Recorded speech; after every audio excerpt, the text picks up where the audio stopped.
Hey guys, what's up? Welcome back to the Chronicle podcast. This is the 9th one we've done. Today, joining me, I got, as always, Guiltare and Neon Graystone. And once again, as always, I'm your host, Marcus Chronicle. And we got some great news here. Neon got a job! It's not so easy, is it? It wasn't what I'd went to college for anyway. Yeah. Real world sucks. I knew that already.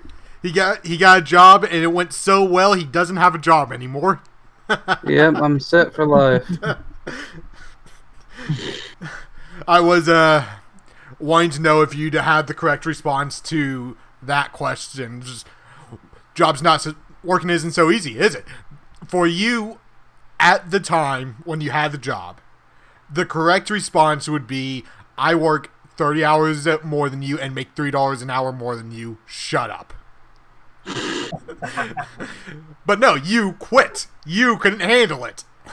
I could handle it. I didn't want to handle it. I do respect you for... I do respect you for immediately quitting that place, because that would... No. The place you got... It wasn't the labor. The labor sucked, right? But, I've done labor jobs. I did grounds, and I've done, shit before. The issue was the hours. Yeah. The work sucking didn't help. Yeah. That's one of those jobs where you just... It wholly is... No one else will hire me. That's how I started working in my first job. They were just the first ones that would hire me. Yeah, no, that's the only reason I went there. I'm like, oh, they hired, and then I tried it, and I'm like, oh, this is why they have openings. My first job didn't go that way. Obviously, I worked there for 2.5 years, somewhere in that time frame, and I hated it. Well, it's I was a landscaper for a year and a half. It sucked, but there's a different level of it sucking. It's the difference between, oh, this is a little bit of work, I'm not used to this, and someone punching you in the face with a rebar pipe. Yeah, no, honestly, dude, and it was the way it was there, right, was everybody there had wrist braces, back braces, burns and cuts all over them, and I'm essentially selling my body here. It gave me a new opinion on prostitution almost, because you're essentially working there selling your body for your paycheck. Yeah, because you're destroying yourself. I didn't go to college for this. I went to college so I didn't have to sell my body. Essentially, dude. I could have just, cut off an arm and a leg and been fine, No, you do the prostitution to pay for college so you don't have to be a prostitute. Yeah, you did it backwards. Honestly, though. He had found his true passion that day in the college stay. Dude, no, everybody there had either been there 6 or 7 years or 2 months. Not much in between there. There was almost no in between. Everybody who was there, right, they make you wear this yellow vest thing for the first 3 months you work there. And almost everybody everywhere had that on. And the only people that didn't I talked to, how long have you been here? And they're oh, 6, 7, 8, 9 years. And I'm damn, I have respect for that, but also, no, I don't feel sorry for you when you break down then. Because it's you chose that. Yeah, my brother worked there on 2 separate occasions. Never got hired full-time or anything, but he worked as a temp 2 different times. Yeah. The first time, he just got laid off. It happens. Yeah, it does.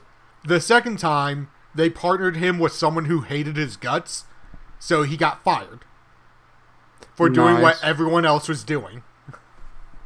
You know what? Essentially, I was decided I was going to do that until I could find something else.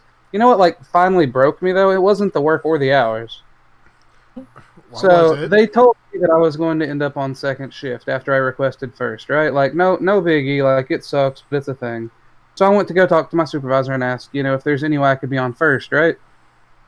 Yeah. While I'm there, trying, to talk to him, Another employee walks up, right? And he says, "Hey, man, am I still good to leave tomorrow after lunch?" And he's like, "What?" And I found out later that the dude had been there for like 2 years. Yeah. And someone in his family had died, right? And the funeral was at like 1. And he'd asked earlier in the week if he could leave at 12. And again, this job starts at 6 a.m. Yeah. He gets there 6, so he would have worked 6 hours. His boss told him, no, there's no way he could get that off, and that if he leaves, he'd get fired. And the dude like got down on his knees in front of the desk and asked, is there any way I could just get this off? Just after lunch, like he's still working 6 hours. Yeah. And he told him, no, if he leaves at 12, he'll be fired. And the dude said, well, then I'm sorry, but, I have to leave. And that was just that. Like, dude had been there for 2 years, solid worker, asked earlier in the week if he could leave after working for 6 hours, a little early. And they said, F that, dude. That was when I'm like, this is not a place for me. I'm pretty sure that you have to get bereavement time if someone in your family dies if you're full-time.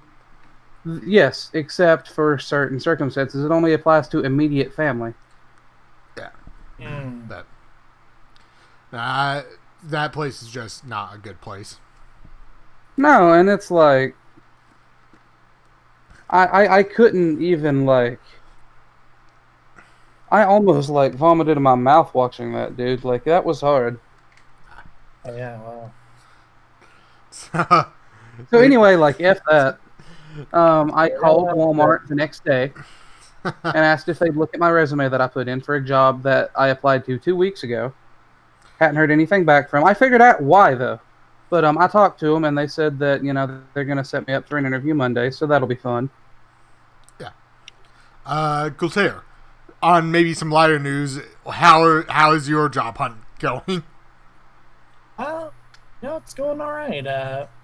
I've been looking at a few places in Richmond. Actually, went there with my sister the other day. She kind of gave me the tour because she used to live there. Told me all the stories about like, hey, this is it. This is the bad neighborhood. Don't live here. You'll get shot. This is a pretty good neighborhood if you're looking for like a place with free rooms. Which, hey, I'll be looking for a place with free rooms. Mm-hmm. I mean, free is in 1, 2, free, not for free. That would be nice. Would be nice. If everyone knows of a free place in Richmond, let us know in the comments down below about it. That's right. We're not even that big, and I'm already selling out. Yeah, it's been looking at a few things. Mainly looking for like things I could do at home or something light I could do, and then just stuff I could do at home to like supplement that. Yeah. Yeah, maybe retail or stuff like that. It's been interesting. Yeah, when you're trying to find your first job, that's a pain, because what everyone tells you, oh, you gotta do it online now. Here's something that generally happens when you apply online: they don't look at your application. They go, oh, hey, I've noticed that. People applied online. Delete them all. Empty inbox. Yeah, no, I'll spend 2 or 3 hours filling out a thing online, right? Making an account, all that. They essentially, like, I'm just putting 2 or 3 hours into the trash can. I mean, I applied to over 50 places for an internship and never heard back from a single one. And, like, I started looking it up, and almost every company, like, they just hire from people who already work there know. yeah. Like, they post those online with no intention of ever looking at them. My first job, I was a cook at a fast food chicken place. I will not say which. Ooh. They catered where I worked. Yeah. It was better than you said it would be. Yeah, my ex-boss did that with like 4 other people who owned the same type of restaurants. And I said, if I were ever to work at that company, I would never eat that food. Because I'm likely to get salmonella if I do that. I didn't sign anything. Bacterial poisoning between friends. I didn't sign anything. I stopped eating at the place I worked at. The day I stopped eating there was the day I saw my boss playing around with raw chicken and then walking it over to our food warmers to, keep the food warm. and then just start picking it with his hands. Never wash his hands in between. I never ate there again.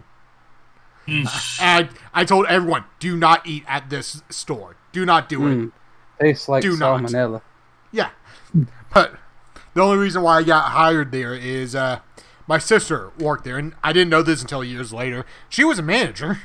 She was a manager at the place I applied to, but she was leaving. Like my first week was her last week.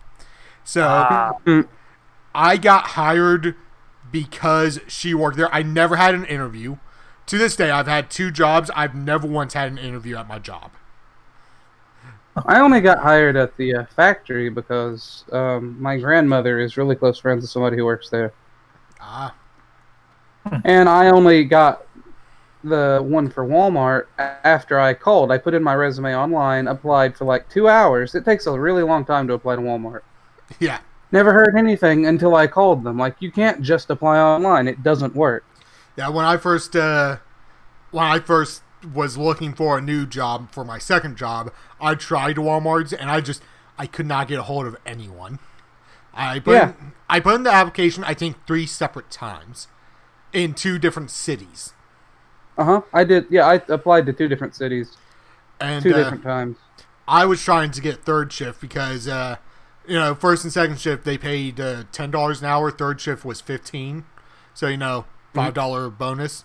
Plus, I think it was like 4-day weeks, 10 hours a week, or 10 hours a day. See, what they do now, at least, because I've been looking it up, specifically the stalker and the cashiers. There was this big thing with the Walmart CEO or some dude high up in there. It was like, hey, these jobs are harder than the others, so now they get $12. All the others still get like 10. And which is nice because I'll be a stalker. And shoot, what was it?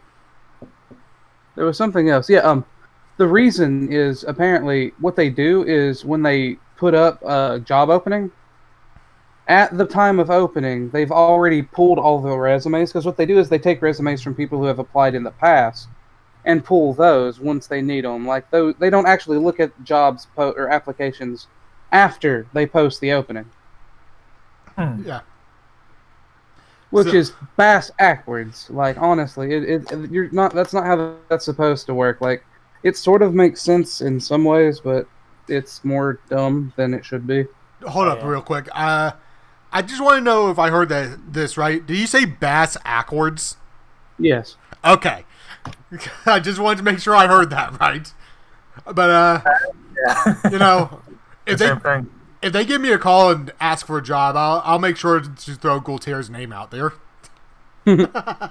Ooh.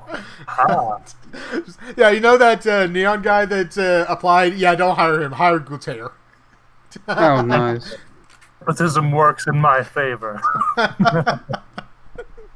About time. This kindness, human decency that I am never shown. I see the beauty of mankind, yet never taste it for myself.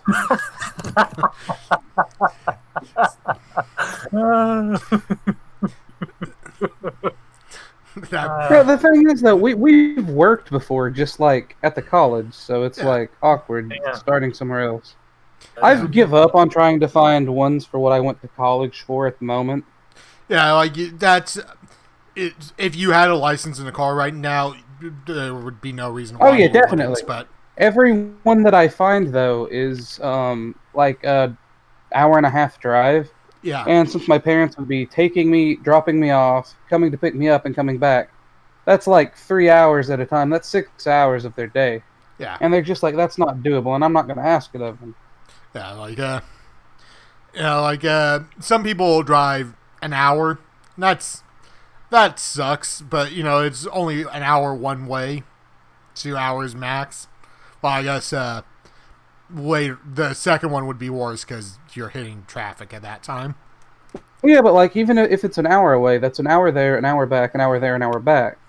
Yeah, that's a lot of gas, and that's just a lot of driving, and it's like nobody wants to do that. Yeah, my job is roughly 20 minutes. Unless if I hit a lot of traffic, which has been happening after work recently, because I'm not sure why. because I hit morning trap rush hour. That's kind of when I leave, and yet I don't ever really get stuck in traffic in the morning. It's always after work where it's, I guess, the school rush, but schools are closed because it's 1, COVID, and 2, summer. And just, dude, I hate this COVID thing. Yeah, sucks. Well, see, I can finally get a license. My parents are finally willing to work with me more on that. Okay, We finally have a car that'll pass the test. Now we're gonna get you a license. Awesome. Also, the DMV is closed. Yeah, I looked at it. I've checked it every Monday for the past month and a half, and no updates. And I checked the website again today, and it says the next time they'll update any of the info will be on the 21st of July. So looking for that, right? Except they've already on their website posted that they've extended the time for people who have had their license expire and stuff to October 1st before you need to have it updated. Oh, so they're at least planning for the DMV to be barely functional until October. Wow. So you remember how the school cutoff was October? October 1st, 2nd? It was October 1st. It's now in September, which I think is still stupid. Well, now it's earlier. Yeah, if you're going to have the cutoff, don't have it during the school year. Have it before the school year. Maybe beginning of July, maybe the beginning of August. August 1st should be the cutoff. If you were born in July, 1 year earlier, if not, you just wait. And even then... Yeah, see, because if it's in the school year, that creates more separation than needs to be there. And even then, you can give them leeway for that month, up until then, because if they have space, you have some extra spaces. Let them just show up. Who cares? If you don't have space... Yeah, it goes to the people before August 1st. No, my sister, born October 2nd, 1 day past the cutoff, yeah, is literally the max age you can be in any grade without getting held back. Yeah. Wow. And it's essentially, there's just a whole year's difference between her and a lot of her classmates almost, and it's dumb. I get that they have to have a cutoff. Yeah. It's inconvenient. It shouldn't be during the school year. Yeah, 100%. It should not be during the school year. I think I've said it before, if the cutoff was earlier and I would have been a year older going into our senior year, I would not have completed our senior year. I would have dropped out. I've had family drop out once they turn 18. Yeah. And they'll be a year or two from graduating, and I'm just why? Well, here's the thing. If you know you aren't going to college and you can get your GED and pass, why bother? If you hate school, if the only reason why I went to school was to see my friends and that's it. Hey. There was no reason for me to go to school beyond that. So, if I could have gotten a job and I could have still seen my friends on the weekends, I would have done that without question. Yeah. And I would have had an extra year of money. Actually, no, I don't know. I think this school, this is going to be saying the electoral college needs to be disbanded. The school system needs reformed. Yes. But it shouldn't be so much of a hate thing. And everybody knows it. Yeah. I actually wouldn't have had an extra year of money because I worked all throughout my senior year. Yeah, but you couldn't be full-time. Yeah, I would have, I wouldn't have been able to get work at a factory because, no, I could have if I was 18. But I was definitely the kid that hated school so much so. I remember my second day of kindergarten, I was like, no, I'm done. By the time I was 5, I realized school was not for me. And it never was. It never changed. Yeah. It's Marcus, what did you learn in school? Eli Whitney invented the cotton gin. Abraham Lincoln freed the slaves and got shot in the head. Anything else? No, not really. Everything else I learned through TV. So, Yeah. Yeah. That was about it. If I learned most of the stuff I learned from TV. Yeah. And to anyone saying, "Hey, you can't learn anything through TV; it'll melt your brain," I remember in sixth grade, my math teacher said, "Hey, does anyone know what the percentage of people in the world are left-handed?" And I went 10%. How did you know that? TV. Rugrats. It was Rugrats. It was one of the episode where Chucky finds out he's left-handed. That episode was weird. That show was weird. No, but like I didn't, and sounds weird. I didn't know left-handedness was a thing. Like until I saw that episode. I guess because I was like 5. My brother's left-handed, so Mm. I know a few people who are left-handed actually. Yeah. I think I know more twins than people who are left-handed, actually. Well, yeah. Well, yeah, because if you know a twin, then you're likely to know both of them. And if you know one left-handed person, congrats, you know one left-handed person. If you know a twin, you know 2 twins. Yep. Rule of doubles or something. Doesn't being a twin increase your chances of having twins somehow or something? I heard that if a mother is a twin and they give birth to their daughter, to like her daughter, that daughter is likely to have twins. If she has a daughter, it'll likely be twins, or it has an increased chance. Yeah, from like 0.001 to like 0.002. I don't know the whole thing beyond it, but yeah, that's pretty much what I've heard. Oh, yeah. I'm not too sure about that. I don't know. I think there's something about it. It could be completely wrong. But I don't know, man. It's hard to do anything this year because of everything that's happened. Yeah. For me personally, not really. My life hasn't really changed at all due to COVID. Yeah, I wear a mask now when I go to Walmart and at work. Now, can we talk about that? Can we talk about how big a thing that is? Like people are making a big thing everywhere about having to wear a mask, and like I've heard people arguing that it goes against the Constitution or something, and I'm like, it does not state that you don't like. You in the Constitution, you have the right to like be safe in your home and like not fear the streets and stuff. Yeah, it does not go against the Constitution. If anything, it goes for it.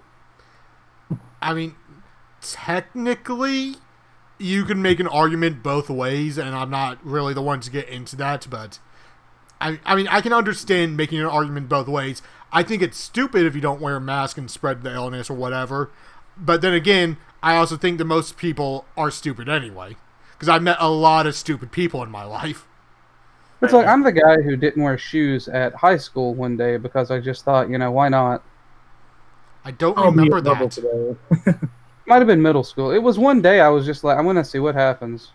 I didn't get caught till it was time to go home. It was like 2:30 or 3:30 or whatever, like almost time for the bus. And I ran into the principal, and they were like, "Do you not have put your shoes on?" And that was all that ever happened. Do you not have shoes? Put your shoes on. I don't have shoes. I'm poor. You privileged teachers with your shoes.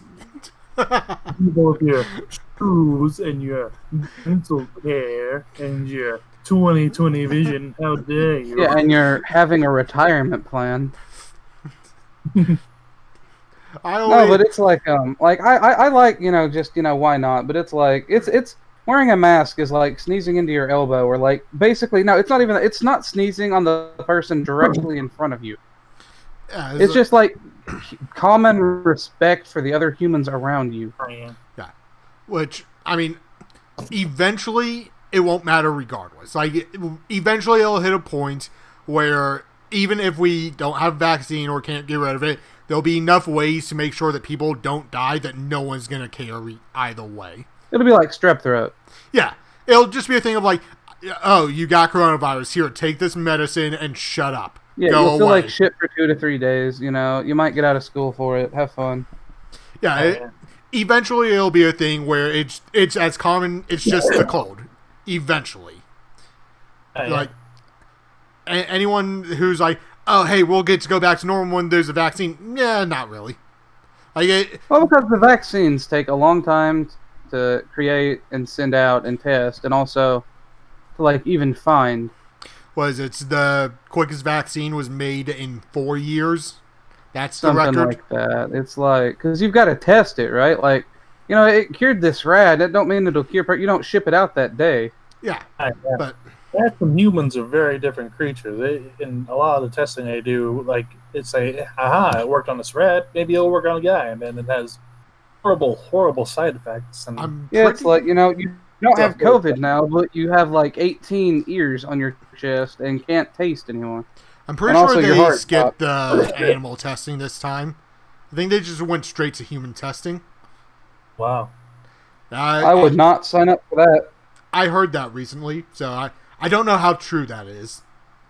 I heard one of those things on the radios the other day. You know how you're like, this study was conducted on a group of like 100 males aged this to this and 100 females aged this to this. I was like on the radio the other day, and they were like, "We're gonna pay you like $100, a week or something, or like every 2 days or 3. But, like, take this pill and tell us what happens." It was kind of cool. Oh yeah. Just like I'd never actually heard those things. I've just always seen like after. I guarantee you that one of those pills, somewhere, just one of them, is a pill of cyanide. I guarantee it. Oh, God. And it's just either you survive or you don't. 10 out of 10 humans say cyanide is deadly. Well, actually, they don't say it, but, I don't know. 1 out of 10... Hey, it's on the paper. We gave him his $20. 1 out of 100 people say this killed me. 99% of people said weird things happened, but it was fine. It was the weirdest trip of my life. Can I have another? It's like, how do we know volcanoes are dangerous, right? Like, everybody who's jumped in, like, I've never heard anybody that's jumped in say not to. And from popular culture, it's to be believed they're only dangerous to virgins or, tiki gods, people riding sharks strapped to missiles. Yeah. People likely to end up tied up in a rope. So, here's a question. When it comes down to like sacrificing virgins, how do we know we're getting the right ones? Maybe it's not people who haven't had sex. Maybe it's people who haven't read a book. Let's start sacrificing illiterate virgins. Let's do that. See what happens. I bet the world would be a better place if we start doing it. Oh, God. Please. I tried, but I couldn't read the sex ed book. Please. No. We sacrificed all the stupid people to the volcano, and now we're only left with smart people. They call those, what's it called? Utopias. Yeah, but, baby steps. You just go, what a coincidence. I was hungry, then I had a sandwich, and I'm no longer hungry. Coincidence. I thought that was a Snickers. I don't know. That sounds like correlation, not causation. No, that was Steve Hofstadter said that Snickers is you're not you when you're hungry. Oh. Not sponsored. I wish. Yeah. Hit us up stuff. Oh, yeah. You can't see it now, but I'm wearing a Snickers shirt. It's not actually a Snickers shirt. It's like a Snickers melted to it, and I dried it. Okay. We have gone down a hole. Yeah. Like we've definitely gone down a hole. So I tried Disney Plus. Oh, really? You don't get a free month or anything. Like, you just have to pay for it right off. But, like, it's pretty good. It's fairly cheap. Can you hold that thought real quick? I'll be right back. I'm going to pause the podcast. Okay, so, Disney Plus? You did what? You got Disney Plus? Oh, yeah, it's, like, all right, right? Like, I like to put stuff on when I go to bed, right? So. Oh, yeah, I'm the same way. So it's like there are only so many box office motion pictures you can go to sleep to. Yeah. So many times. Right? Like, it's nice the first couple nights because you're like, oh, those Disney movies you haven't watched too much, or those Pixar movies, It's like, oh, I've seen this a lot. I'm comfortable with it. And then you get sick of it, right? So you put on the ones you don't watch as often. And then it's like, well, I haven't seen this one as much. So when you're going to sleep, you're like, oh, I forgot what happened, and you get like invested and start watching it. Mm-hmm. Huh. And it's like they don't have enough series on there. But like I recommend it, for like a month or two. But like I don't think it's anything I'd keep year round. It's right now, they have almost all of their stuff on there. There's a bunch of stuff there like, hey, we're thinking about making this thing. And I'm like, where's my credit card? Oh, wait, I don't have one. Like Let me apply for a credit series, card. The Kingdom Hearts series. Like, there's a bunch of stuff they've promised that's not on there yet. Kingdom Hearts live action Digimon movie. I went, let me apply for a credit card real quick. Because that's kind of just all. Kingdom Hearts, Digimon, both these are getting a new series. Those are like your two things. Hey, Disney, take all my money. Like, honestly, I love Disney, as much as the next person. Probably more, because I feel like grown men aren't supposed to watch, children's cartoons that much. I feel like that doesn't matter. Well, yeah, but like, the average dude, at least in my area, likes trucks more than Disney movies. Yeah. But, there's a lot of stuff coming to Disney that, like, Disney Plus that I'm wanting to watch. But it's like, it's not on there yet. So it's like, all they got is their old movies, and they got shows, Yeah. It's like, nobody's getting Disney Plus to watch, like, Dog with a Blog or Jessie. Yeah. It's like, Gargoyles is cool. It's on there. Like, that's nice. They got the old 60s Spider-Man. I actually recommend that one. That's funny. I have seen maybe one episode of that show. But it's like a lot. It's honestly, I've enjoyed it more for like the old Marvel stuff you can't watch anymore online, like for legally. Yeah. But I mean, I recommend it for like a month or two, maybe. But like you can't watch big motion pictures all the time. Yeah, eventually you just need something else. Yeah, you need some like fluff to fill in, between the meals.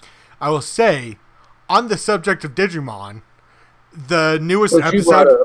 Yes, the newest episode is they did something I didn't think that you could do feasibly ever. They made Togemon good, like awesome. They brought in Togemon and just immediately Togemon actually did something for like the first time, just beating the crap out of, I don't remember what it was. It might have been Ogremon or something. So I was like Palmon's design. I never cared much for Togemon. Yeah, I hate Togemon's design. It's a cactus with gloves. I will say I think it's Togemon X. There's another version of Togemon that has like a bandana and a sombrero. It's like 1,000 times better. Togemon X, yeah, I've got it pulled up here. Yeah. And like a poncho and a sombrero or something, I don't know. Yeah. But now the new episode is kind of awesome because Greymon just snaps off one of Ogremon's horns. It just never expect to see that. I will say the animation is 1,000 times better. I will continue to praise this new season a lot. Yeah, it's a good show. I recommend it to people who can sit through Japanese dub anime because the English dub does not exist right now and probably won't exist for a long time because English dub translations are not really happening right now. Yeah. Dude, nothing's happening right now. Yeah. I get slightly annoyed because I'm also watching Fruits Baskets 2019, the remake. Ooh. I loved the original season, and season 1 came out and it was all good, but season 1 was like 4 or 5 episodes behind in the translation. Season 2 both like premiered with both of them the same day. Awesome, right? Yeah, now season 2's original dub is like 8 episodes ahead. Wow. And I'm watching the English dub just because that's how I watch anime. I'm very annoyed that I can't watch the show. Fair point. Yeah. What? Neon's not an anime person. He doesn't like it. What? No, dude. I watch way more anime than most people. Or, not most people, but like the average person. No, you were talking about like stuff not coming out, and that reminded me of a thing I wanted to watch that hasn't come out, which is that Sponge Out of Water movie or Sponge on the Run. Yeah, it was supposed to come out in May. Well, yeah, because that's when SpongeBob stuff comes out, because that's when it originally aired the pilot. That was May or June.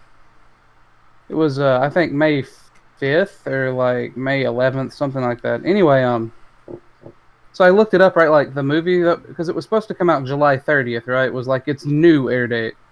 Because theaters are supposed to open back up. But now it's getting a digital release, and guess what? What? CBS bought the rights to air it in the U.S., and Netflix bought the rights to air it everywhere else except for China. So Netflix U.S. won't have it. You'll have to do some kind of CBS All Access thing. Don't you have, like, ExpressVPN or something? Yeah, with a VPN, you can watch it on Netflix, which I'm probably going to do. I'll just invade your house then. Because like, I'm not going to wait to see it, and I'm not going to get a CBS subscription to watch it, like, for one movie. I'll just show up, drive a tank through your wall, aim the gun at you, and tell you to turn SpongeBob on. Because how else would you watch it? Dude, it's like, I don't know. What do you think of these digital releases? Because, like, I'm a firm believer in the experience of the cinema. I love going to see a movie. Because even when I could go see them, I've been to the movies on my own once. Because it's just something that it's nice to go see a movie every once in a while, but I like being able to go see a movie with friends or whatever. Like that. You watched that Digimon movie by yourself. Yes, because I wasn't going to miss it, and that's the only reason. The only one of those that I still haven't seen. Yeah, it was great. That being the finale. Yeah, Digimon Adventure Tri-6. It was a good one. Look at that. We worked Digimon in here one more time. That one was you. Okay, but anyway, like, what do you think? Like, do you think this will get rid of theaters, or do you think enough people will still just want the experience?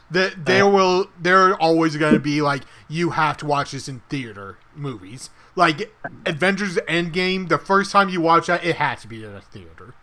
There was no other way. Oh, I waited for Endgame to watch on a plane. No one did that. No one's gonna.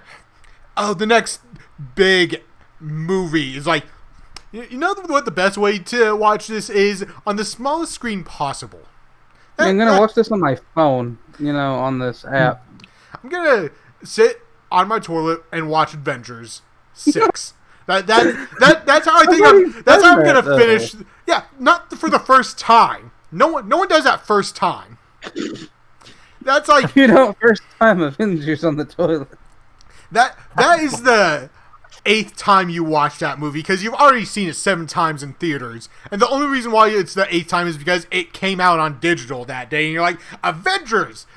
Like I'm gonna throw it on, Assemble. and then I'm just gonna throw it on. I'll watch a few minutes, and then and then it's 4 hours later, and you're late for work. You still need to take a shower. Yeah, spent the whole day in the bathroom. I think I've actually heard, because of like COVID and everything, is that people who still want to go to like a theater is like drive-in theaters have been making a comeback, which I think is really cool. I said that the other day. Not to either of you. But like, I was thinking this would be a good time for drive-ins to come back. Oh, we had that conversation. You, Marcus. We definitely had this conversation. Because we both agreed that the one movie we want to see in a drive-thru is The Iron Giant. I would do that like today. That would be cool. That would be nice. That would be the best way to watch that movie. It would. No, I'd want to be in the back of a pickup truck, right? Like, just sitting there watching it. Like, if someone would say, hey, do you want to watch The Iron Giant in a theater for $10 or in a drive-thru for $20? I would pay the extra $10. Yeah, 'cause you're paying for the experience. That's like what I'm saying. Like, that's the whole thing with a theater. Oh, yeah. Right, like, I love Hamilton, right? I finally got to see all of it, on Disney+. Yeah. I got Disney+ just because of Hamilton. Yeah. I'm sure a lot of people did. I did not. I've not heard Hamilton. A lot of the subscribers joined for Hamilton. Yeah. Well, but I would say not a lot. I would still go see it in the theater. Yeah. right? Like, I've seen The Iron Giant. I'd still go watch it in the theater. I'd see Endgame again in the theater. It's the experience. There are definitely movies that's like, hey, I watched this in the theater. I would never watch this in the theater again. If I could take it away and not watch it in the theater, I would. There are movies like that. I'm not sure of a movie that I would dislike more in the theater. There are definitely movies that if I had to sit through in the theater, I would lose my mind. So not every movie. It's a rare exception. See, because I'm thinking even those old B movies would be more fun in a theater. There are movies that I have hated with a passion before, which I'm drawing a blank right now. But, your hate tank isn't normally empty. It's usually low. It usually hangs around like 10% at most. Today, I'd say it's about a 6%. Oh, yeah. What about you, Guiltare, though? Would you rather have it in the convenience of your home, a movie, or would you rather go see it in the theater? Like, is it worth the hassle for you? It depends on the situation. Like, enjoy theaters, and there are some really cool cinematic experiences you can have. Like, my favorite thing was I got to see Spider-Verse for my birthday. Yeah, that was a great movie to watch in theaters. Amazing movie. My only regret with that one is we didn't see it in 3D. I would do that, dude. Yeah, it was it was like a fancy theater too. Like, basically, it was like one of those. There's a restaurant built into it, and they'll bring it to you at the seat. It was like that's awesome. Can I get some chicken poultry to watch my Spider-Verse with? Thank you. So that's really cool, dude. I think it was. I shouldn't say the name. Yeah. Is there a movie that you think you dislike more seeing it in a theater than you would sitting on your couch? I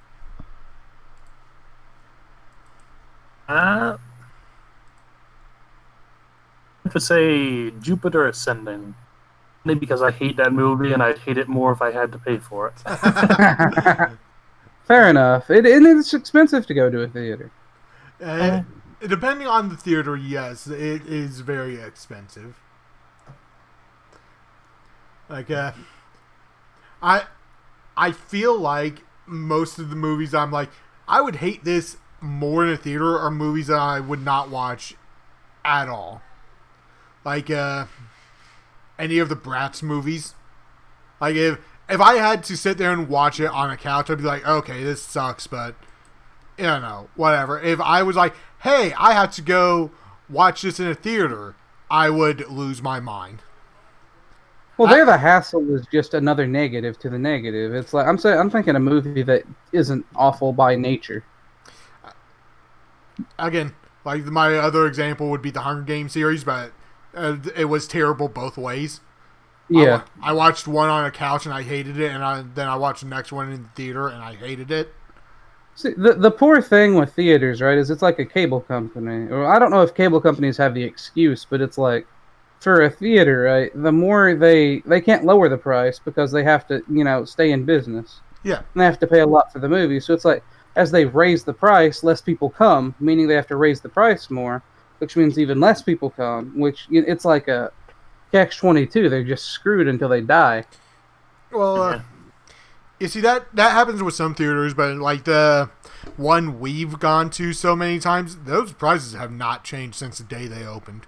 Well, that theater supports 2 or 3 little areas around it. That one theater. Yeah, there was an old theater that was in the mall, but that one got shut down when the mall got closed, which sucked. I missed that mall, dude. That was like the one thing. Yeah, like that mall was awesome as a kid, because anytime we showed up to the mall, it was like, it's a mall! There's so much stuff. It's only one story, but still, it was like it's a city in a building. Yeah, which is what malls were supposed to be, but like they were supposed to be entire cities that you could live in, and then they just didn't ever have apartments in them, to my knowledge. In other countries, they do. Yeah. I love think that place. there's Germany or Russia has some malls that you can just like live in. When our Cinemark opened up, I remember looking at it and going, "Why are we over here? Why? Let's go to the other theater, the good one." I think that theater closed around the time we were in 5th grade. I don't remember what the last movie I went and saw was. I think it was Dragon Ball Evolution. Oh, That's no. a horrible movie to end on. Yeah, So well, sorry. here's the Is that thing. why? I don't care about Dragon Ball, like, at all, so I thought the movie was okay.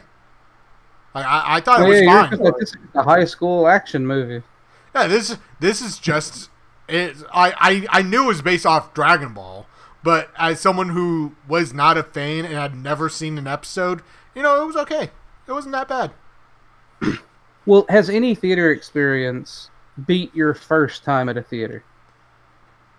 I don't remember my first time at the theater because, like, one of my Guiltare, Sorry. go. It was a sort of a low bar for me because the first time I went to a theater was for Incredibles, and the theater was like overrun, so they gave us tickets to come back another day. I was like, oh, That's awful, man. I think the first movie I saw in a theater was Sam Raimi's Spider-Man. I Now, think see, that'd be a good one. but I don't remember it because that came out when I was 3. It See, came out. I don't really get taking children under like 6 to the theater. Yeah, it came out in like 01, 02, and I have no memory of it. yeah. Like, There you go, child. Precious memories you'll forget in an hour. Yeah, that's what I'm saying. It's like no kid's gonna care enough, right? Like, and the adult going to see a kid's movie, it's like the adult's probably not going to enjoy it if the 3-year-old is. well, I mean, a 4-year-old see like Endgame. Now, I know you don't know this part because it happened before you were born.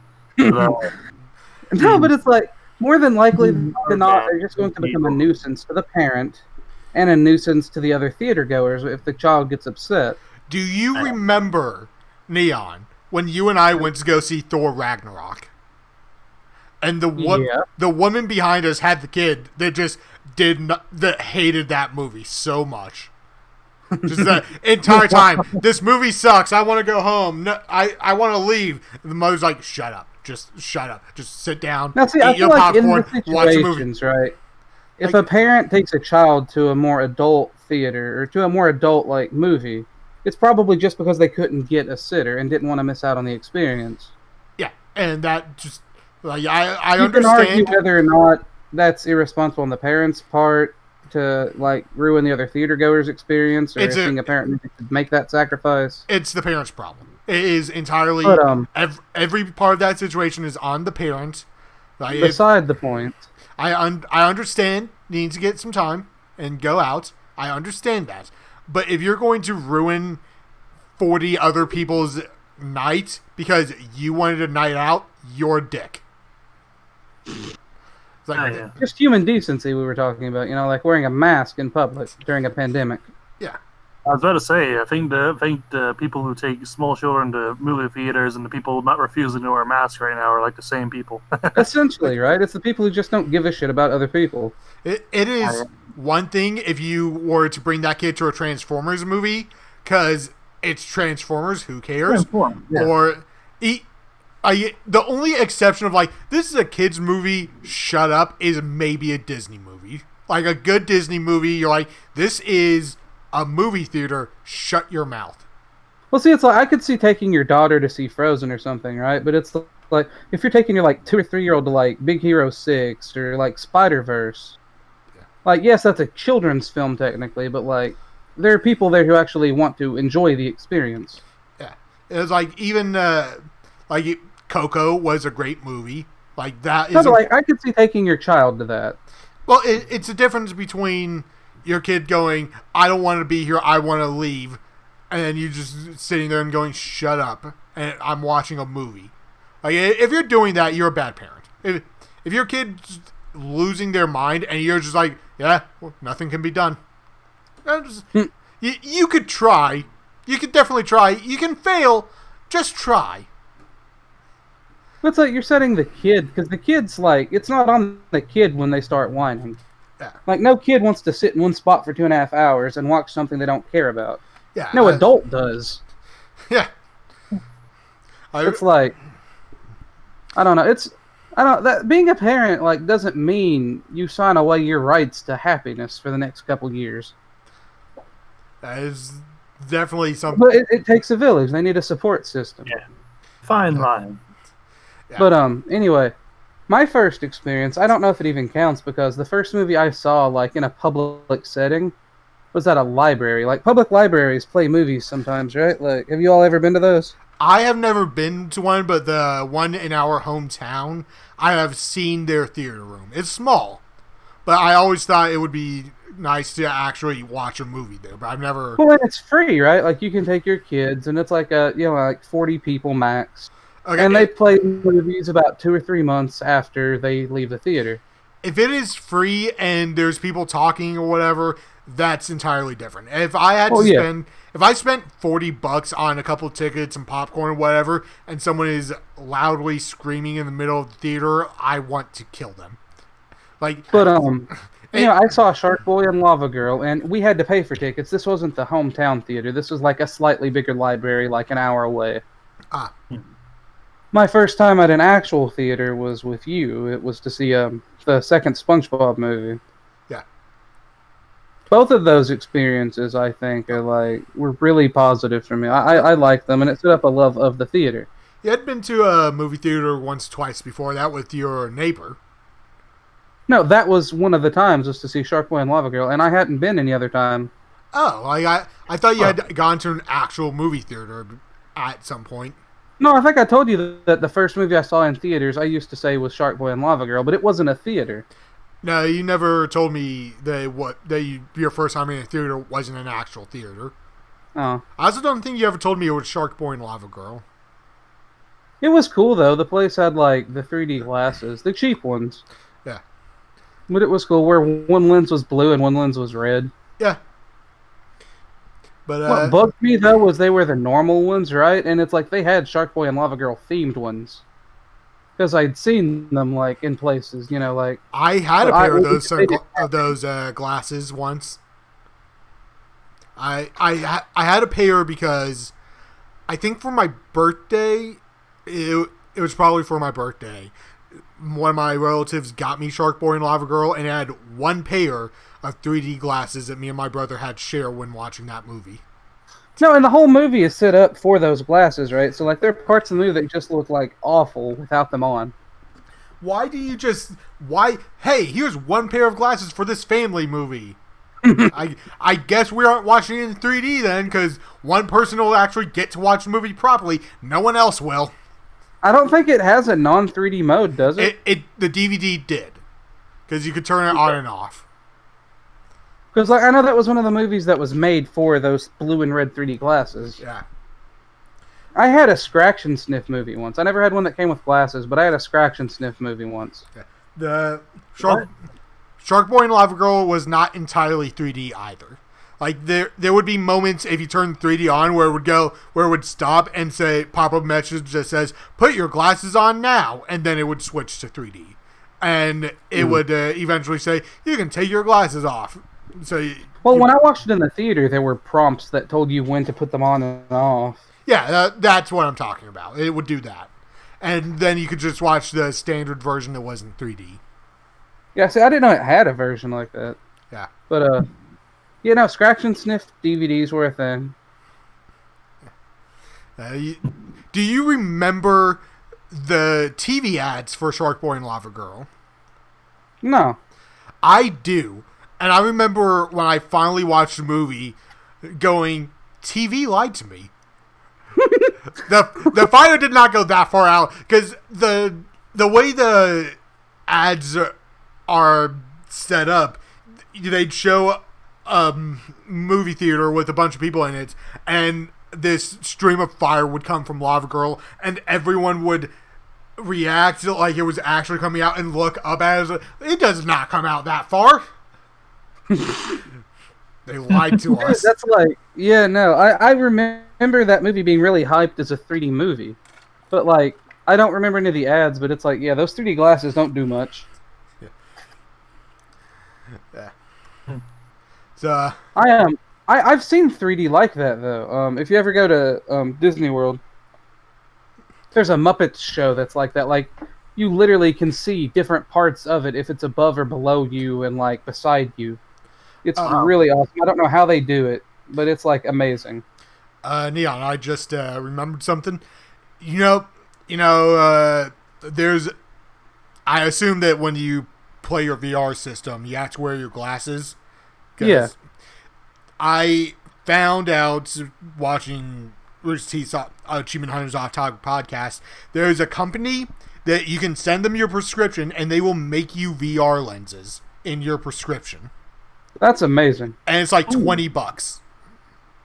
And when you want to play, you can just put them on and you don't have to wear glasses while you're playing VR.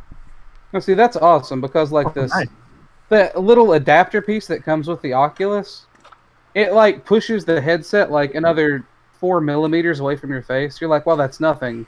It makes the headset feel on your head like it weighs an extra 5 pounds. Yeah. And I thought you might like that because, fairly cheap to get, and you have glasses. Like, me and Guiltare don't, so we're fine without it if we play, but you definitely, like, that has to be annoying to just play that with glasses on all the time. It is, because it pushes them against your face, and they get wet more.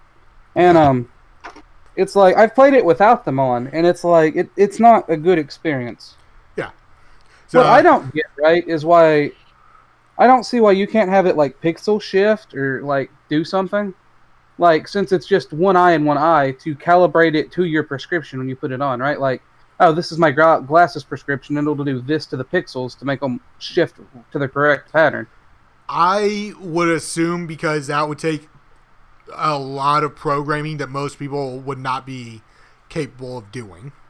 Well, it's like one out of how many people, like average people, have glasses or have a prescription. Yeah. Like, I feel like it would be a useful thing, and I feel like they could make money off that. Yeah. And, for some people it doesn't matter because I would assume nearsighted people would not have an issue with VR. Yeah. But far-sighted people would. So. One thing I do like is you can adjust your eye distance, like, for the head in the headset. Right, so you can have, like, a wider field of view or a more narrow field of view depending on, like, the size of your head. Yeah. It's nice. So, one of the reasons why I wanted to jump on this podcast today is, one, to give Neon crap about having a job and later finding out that he quit his job. The other one is, a few weeks ago, Guiltare, you went to Vegas. Yep. How was that? Big spender, man. What was it? It was an interesting time. Let's see. Trying to remember all the things I did. One day we got to stay at the Paris Motel, or Paris Hotel. It was really fancy. It has like a miniature Eiffel Tower like built into the building. And has a casino, and it's sort of like what we were talking about earlier. It's like a mall that it has a bunch of stuff that really shouldn't be in a hotel. Like there's a bunch of restaurants, stores. Wanted to live there and just never leave, you probably could. Oh yeah, people do that. It's it sounds awesome, man. Did you get to see like Elvis impersonators and win and lose like $5,000 or $6,000 at a time? Yeah, Guiltare actually got married. He got married and divorced in the same night, in the same drive-through. You enter it, you get married at the entrance, and then at the end, you get an annulment and tell them to get out your car. Make sure you sign a prenup. Not married, but I did get engaged in another Vegas pastime and got robbed. But other than that, no, nice, man. I thought you said you were up a few hundred or something. Yeah, yeah, it was like I was down a little bit. We were getting ready to leave. I said, you know what, one more, and this bag of it, I'll crank it all the way up. Bet $3 or something like that on the slot machine. Then that turned into about 45 minutes of the machine just diddle it, diddle it, diddle it, diddle it, diddle it, do. Diddle it, diddle it, diddle it, diddle it, diddle it, diddle it, do. And then I walked away with $340. Nice. Awesome. Here's why I would lose all my money if I went to Vegas. I like blackjack, so I would just sit there and play blackjack the entire time until I was out of money. And of course, I would go in with like at most $500 and say, "This is all the money I can gamble with." Either I walk away up or I walk away with nothing. I did, yeah. Yeah. No, that's pretty cool, man. I don't have any experience gambling, but like I'd love to go to Vegas just to see the shit going on there. I would love to walk up to, say, roulette, take like whatever money I had, just put it down and say all on red or all on black. Me free red. Like, just, it's 2-1 if you do that. So if you win, awesome, you've doubled your money. If you lose, oh well. But you just that's kind of how you have to do it. You walk up, here's the money I'm willing to bet. Just put it all on whatever color, and you deal with what you got. You don't play any more after that. If you win, you win. Awesome. If you lose, oh well. Also, those slot machine things aren't random to any degree. Yeah, you can break them if you know what you're doing. Well, what it is they're set up so that they win just enough of it at the time to keep people playing, right? Because if you lost constantly and everyone always lost, nobody would play it. But if it's set up to lose one every blah blah blah 100 games and then win, somebody's going to win eventually, and that encourages other people to play. Yeah. Is to wait until someone leaves the machine, then take their spot, and then Your best bet is to see a machine that people have lost on for the past couple hours and try your luck a couple times on it. So, Guiltare, did you just play slots, or do you play some poker or anything? You do like a JoJo bluff, not look at your hand. I could have. You just do that mashed Yu-Gi-Oh cards one. You gonna look at your cards? No, I do not need to look at my cards. I play this card face down, this card face down, this card face down. What? See, I seem to have a royal flush, so I think I win you. Not so fast. My hand has no pathetic cards. Behold, Exodia. Oh, God. That I love how that animation plays out. It's just so insane, over the top, stupid. I love it. Oh yeah. Especially just like, what? You got 2 pair? No, don't you realize Chuck at the beginning of the game said one-eyed jacks are random or whatever. It's like they can be anything. They're wild. That's a term. Joker's wild. Yeah. Just wait. What? And I choose for the Queen of Hearts, giving me the unbeatable royal flush. I love that animation. That one, Spyro's Bad Day, and there's like 3 Mario ones. 2 Super Mario Anime Brothers ones, and Luigi's Lament. They're all great videos. You play any cards? Did you play any cards while you were in Vegas? No. No craps or... No, I always like to stick to the slots because they're shiny, flashy, and I feel cool when I manage the game system. And I don't know, I'd feel bad taking money from someone. There might be someone with a gambling addiction, and I'd feel bad. I feel worse. I'm a filthy liberal. I'll take money from the corporations all the time, and I'll beat the machine. Fight the power, fight the machine. When Terminator happens, I'm gonna give them a reason to hate us. Damn machines taking our jobs.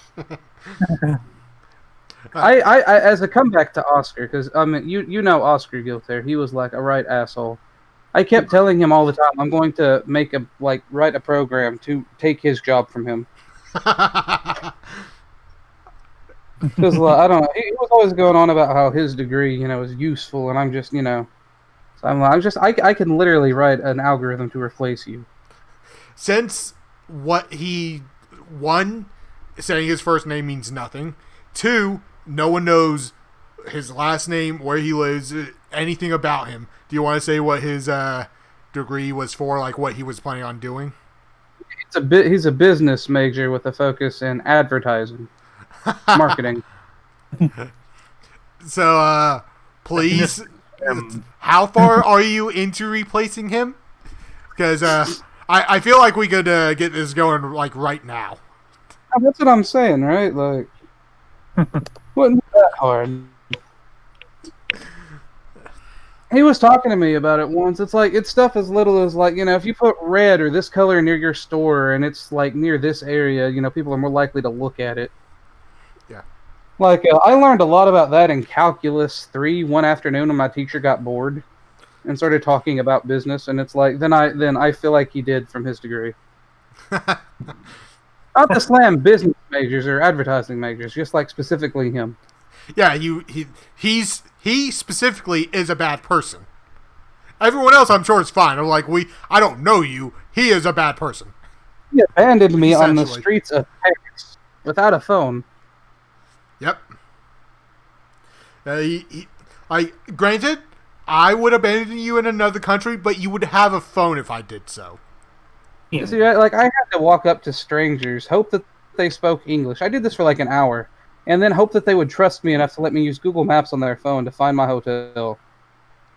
You could also just ask them directions. Well, most of them understood the word phone more than they did me rambling about, at like 1 in the morning about my problems. Yeah. Didn't you also, that same trip, spend New Year's Eve eating McDonald's? Like, yeah, exactly when New Year's happened, I was eating McDonald's in a German hotel. I like to think that you were eating McDonald's in just your underwear, staring out a window like 12 stories up, just at the city, just watching things happen. We were about 12 stories up. It was, and they were having like issues with fireworks because like they really like fireworks in Germany. And the police were like, or whatever the police are called there. But I was not in my underwear. I was in fact almost falling asleep though, because it was like we'd been walking for like 18 miles that day. I was exhausted. I had like my 2 McDoubles, German McDoubles, which taste a lot better than American ones. Yeah. And just like trying to stay awake to do homework while eating. I will say this year, 2020, is the first year where it was like New Year's Eve, and I was like, it's 9 p.m. I'm going to bed. I don't care. Like, because last year, when in 2018 going into 2019, that night, that was the year I started reviewing stuff, and on New Year's Eve, like I woke up and went, tomorrow's New Year's. I haven't talked about Futurama yet. I'm gonna talk about the first episode of Futurama, and I'm putting it out on New Year's, like at midnight tonight. Hey, so right? I was in Germany, right? So it was like 6 hours ahead. Yeah, 6, 7, 8 hours difference from what it is here in Kentucky. I'm pretty sure I texted you all something like when the New Year changed for me, and it was like 4 in the afternoon for you guys. Not sure. Of course, that was months ago, so it's not like I could do much anyway. It was about 7 months ago. I'm pretty sure I hit the chat up with something like right before or right after New Year's. Yeah. Maybe which again would have been like 4 in the morning or in the afternoon for you guys. We can't go back and check because a few weeks ago I tried to go back and look for something that was in our D&D chat and just it was gone, and that was like maybe a month earlier from when I went and checked. So I thought you could go back pretty far in Messenger. I know you can't go like all the way back. yeah, like I tried to go. It was when we were using it a lot more, so Yeah. like it's probably like, hey, you can only have so many messages, and we just hit the limit. So I don't know. I still can't wait for us to get back together to start playing D&D again.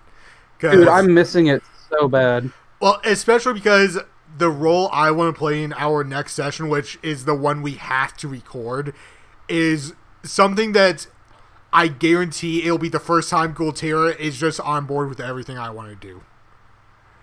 Because you guys need to work on your story melding.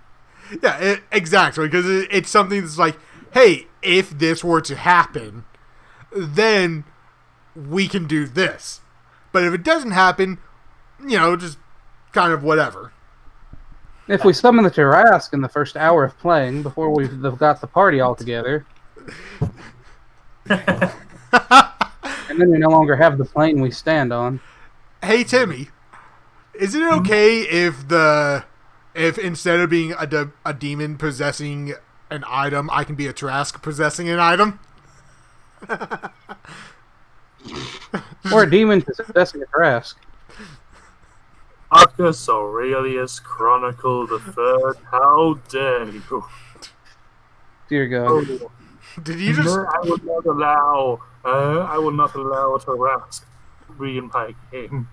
I'm saying, despite your best efforts, I'm still sane enough to know that's a bad idea. Tarrasque. Did you just randomly give my character a middle name? Yes, it's how I express anger. Well, yeah, because see, when your parents say your full name, you know you're F. Also, the second. Yeah, or the third. What does it mean when your DM says your character's full name? It's like, how should I know? Let me explain two things for why you're wrong with my character's name. For one, his middle name would not be Aurelius. And second, he wouldn't be named after anyone. Like that would never happen. Dude, they're story meshing again. Four. Marcus Aurelius is a Roman emperor and a philosopher, a stoicist. Known as one of the 5 good emperors of the Pax Romana. I mean, it's not a bad name to have. But, nah. There can be many other famous Marcuses. Yeah. I like stoicism. Not super for, like, the lifestyle, but I like the ideas. So, there's one other reason why I wanted to do a podcast today. Beyond we haven't hung out and talked, the three of us, in a while, because that one goes without saying. But Guiltare, you know this. I started writing a new book now. Yeah. Shameless self-promotion. Yeah, it's a book that won't be out for maybe 2 years at best. Because I gotta do, because it's the time frame for it is gonna be so long. Like at best 2 years. Probably not, but it's just instead of doing my job and editing a video like I should be doing, I decided to start writing a book. Because I just recently just went, I have a bunch of ideas and I'm not doing anything with most of them. So I just decided I want to start working on those ideas. Yeah. So I started writing a book based around an idea that I want to make into a comic book. So I'm just writing it as a book instead of doing it as a comic book series, because I could feasibly do so, but it would just take so much longer, and I do not have the skill to draw a comic book. Mm-hmm. Yeah. So maybe one day if I ever have enough money to pay an artist to make it into a comic book series, I will, but probably not. At least not for a very, very long time. If nothing else, might be worth bringing up to Charlton. I hear he's not like realistic stuff. Yeah. Doesn't he do commissions? No. He has in the past, but no, he doesn't really do commissions. He should. Like, he is insanely talented. Oh yeah, it's hyper realistic. He is very talented at drawing other things, though. I've definitely seen him do things that are like super creative, but he just doesn't do that very often. So, it is a balance. Like, if you're really, really good at drawing from what you're looking at, like drawing a person, yeah, that's awesome. But most people I've seen that do that aren't the best at being creative. So it's a bit of a double-edged sword there. I mean, there's definitely people who can do both, no problem, but not everyone can. I'd be happy just able to write my name legibly. Wouldn't we all? Yeah, I'm in the same boat. Like, I have very bad handwriting. And first time I meet Charlton, he walks up very confidently. He says, "Yeah, I didn't have a character sheet, so I just drew one and did it from scratch. And here you go. And it looks like hyper realistic, better than the actual character sheets." Yeah, it looked identical, but somehow better. It looked like a rustic, old-fashioned scroll look to it. And it was like, oh yeah, it was awesome. I'm in awe of you, eldritch being of good artistry. Yeah, dude, that guy is really cool. Like with his art stuff like that. Definitely. We gotta figure out how we're gonna do this D&D thing, because if I'm the only one that's gonna be a possessed weapon, I'm fine with that. But we need more people than just Neon. I will say, essentially, what I want to be is an NPC. Which is weird, considering how often we've played the game and how many times I took over as leader. There were 2 times where I didn't do so. Do what? When I was the changeling and when I was the elf warlock. Like those are the 2 times where I was like, I am not the leader here.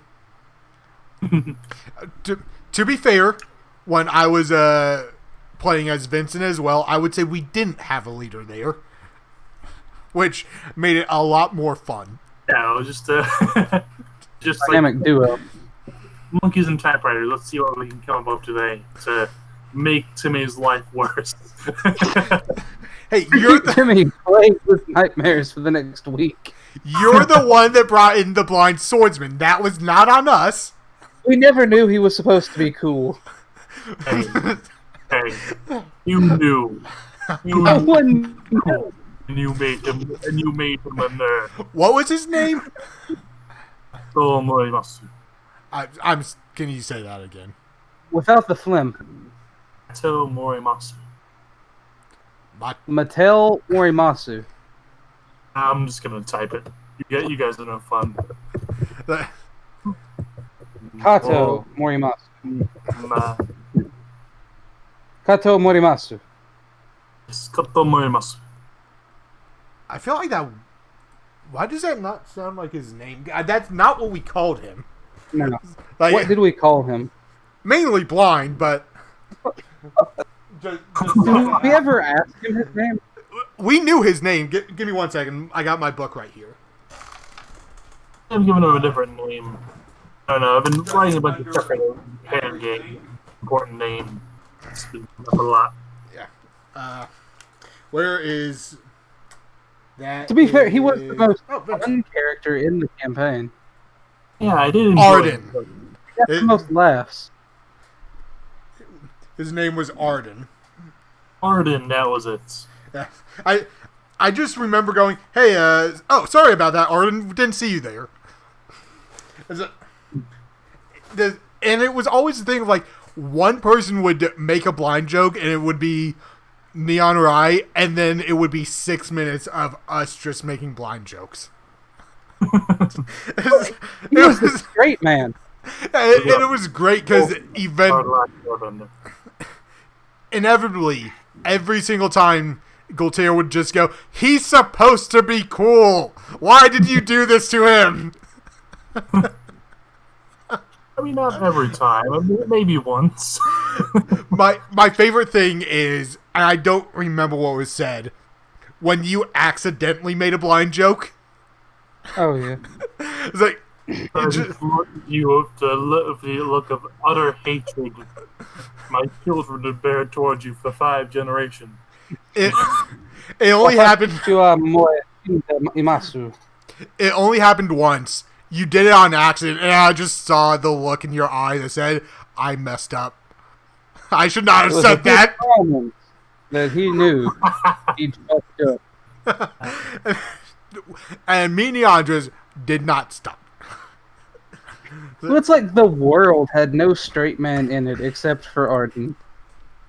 It's like he had to be part of everyone's joke as he tried to apply logic to an illogical situation. I decided that my character was a smoker, so there was that one time where I tried to escape by making a smoke bomb out of cigarette smoke by smoking an entire pack at once. Just. And then you had to make it a log arm save. No, it would be if it was like an animated show. It'd be one of those gags where every time you cut away and cut back to him, he has like 2 or 3 more cigarettes in his mouth. It's the thing. Like smoking is just terrible. Like just as like I've tasted a cigarette before when I was young and just never again. And that wasn't even, it wasn't even lit. So like I didn't smoke as a kid. I tried to once, and then that was a mistake. Luckily it was when I was young enough to not know what a lighter was. So yeah, like it wasn't like I could have smoked anyway. But no, that was enough to say I'm never gonna do this, and I never will. But it's the amount of times that we would just come up with something and just go with it. Like, my character was a smoker, so when we found propaganda that we didn't like, I rolled it up, set it at a light, and smoked it. Like, because Neon and I both just went, what can we do that would be fun? Yeah. No, it was the illogical, random, lol, fun campaign. What you... For when, like, not everyone can make it, so just meet and have a good time. Right through it. Neon said, you are a mass of vines, right? A mass of moss or whatever. Inside a human body. And I just remember I looked over at you, I think the first or second time we played that campaign, and just went, I don't know why, but I picture your character as Zoidberg but green. That's right. From then on, if I pictured his character, that's what I was picturing. It was supposed to be a slightly decomposed human corpse from the neck down, and then a writhing mass of tentacles from the head, from the neck up. But from what I thought of, it was always like a headless corpse with a green Zoidberg head on it. And that's just what I went with. Some like buff Mad Max guy with just Zoidberg's head photoshopped poorly onto it. That's pretty much what you wore as a Karn, was it? Yeah, Karn, the dude with roller skates and chains and all that. Yeah, like that was fun, especially because we were playing with the like vehicle stuff that was added, and just what about when what was it? We had a character who was supposed to be like a fragment of death himself, and didn't know I was undead. Yeah, that was Michael's character. That's right. It's like. It's my job to put those who are not supposed to be living back in life, for they are the undead and must be unliving. So, just breaking the fourth wall here, you know that Neon, his character is undead. He picks up D20, nat 1. Nope. There's something about you. And then the next session, he wasn't there, but we were still using his character. Guiltare goes, okay, something. Again, I think one of our characters said, you know he's undead, right? Yeah, like it only ever happened when we brought it up on purpose. Guiltare rolled a 1. I don't think so. I don't trust him. Seems to be wrong. You know, it was he was supposed to be able to sense a character's lifespan or something too. So I asked him to do it to me once, and he rolled, and it was just like a very, very long time. I think Which is that odd. I think that time Michael was there and he rolled a 3. Yeah. He rolled Like, well he was every something other with time. He wasn't bad at rolling in that session or that game. It was only when he was trying to figure out that you weren't dead. It was meant to be. Yeah. It works out that way. D&D is an amazing game when it works out and when it doesn't. Look, I have a question, right? So when I regained my humanity, my character, or actually never had humanity, and I was in Karn's body, did I just become Karn, or what happened? Kind of went with like a mind flayer situation of like you sort of gained some of Karn's memories, but we're still distinct. We're still self-aware to know what was your memories and what were his. So, like, was my body just Karn's body reanimated? Pretty much, yeah. Hmm. Remember, you were like always walking into town, like, "Hey, it's me, Karn, the guy who's been terrorizing the town for the past few weeks." Yes, sir. I'm so sorry. And everyone was just shocked because you were like so chill now. I just Neon, you remember the mechanic? Oh god, the mechanic. I want a shirt that's like "Long live the mechanic." So, for those who don't know, Everyone. we kept going to this twin group where one person owned a restaurant, the other one was a mechanic. So we would always just drive up with just random stuff on our vehicle and say, we had a bone dragon, I think it was, that we incorporated into the car, and we would just drive up and be like, add this to car, fix car. And the guy would just freak out every single time. Then we just go across the streets to the restaurant, walk in and go, 1 soup, please. Yep.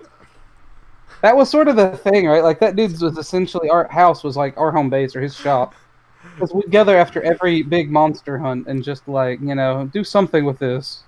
That and our vampire, half vampire friend and his daughter, who was the MVP. What was her name? Sophie? Yeah, Sophie. Yeah, she was the best character in that. Oh yeah. Like, yeah, Uta and Sophie or something. Yeah, if any of you have ever seen Jackie Chan, it was Jade. Like she was what, 7-ish, and the best character on the team. 12, I think. 12. The most reliable, anyway. Just okay. So what's gonna happen is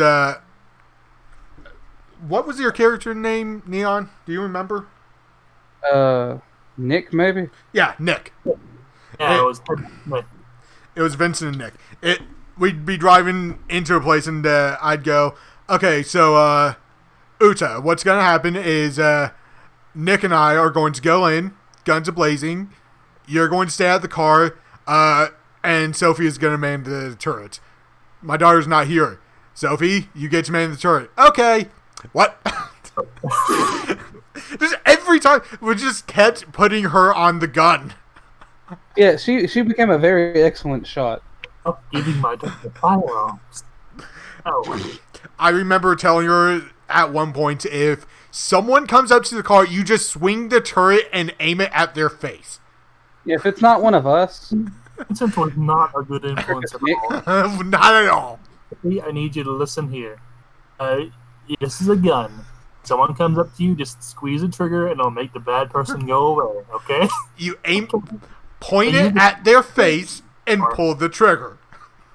My teacher, she gave me an F once. Oh, well, you're very smart, so it sounds like she's in the wrong here. Go ahead. No. Well, Well, their grades They were better come up excellent. because for their birthday, I got them a deal. Arm the children. We were excellent influences on Sophie, but we might have been criminals. Yeah. I'm just going to say arm the children is Christopher Tires. Okay, so back to D&D talk. But I also remember that it became a thing that if we were driving with the windows up, it was just full of smoke. Yeah.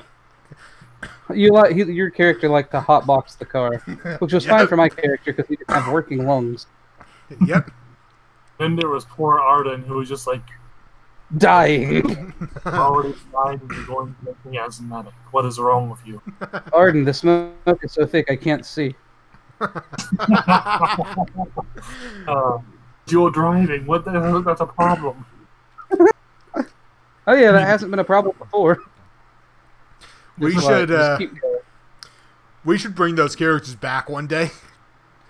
It's like maybe in between seasons of whatever D&D show we end up making, we'll just have like a short mini series, maybe 4 episodes.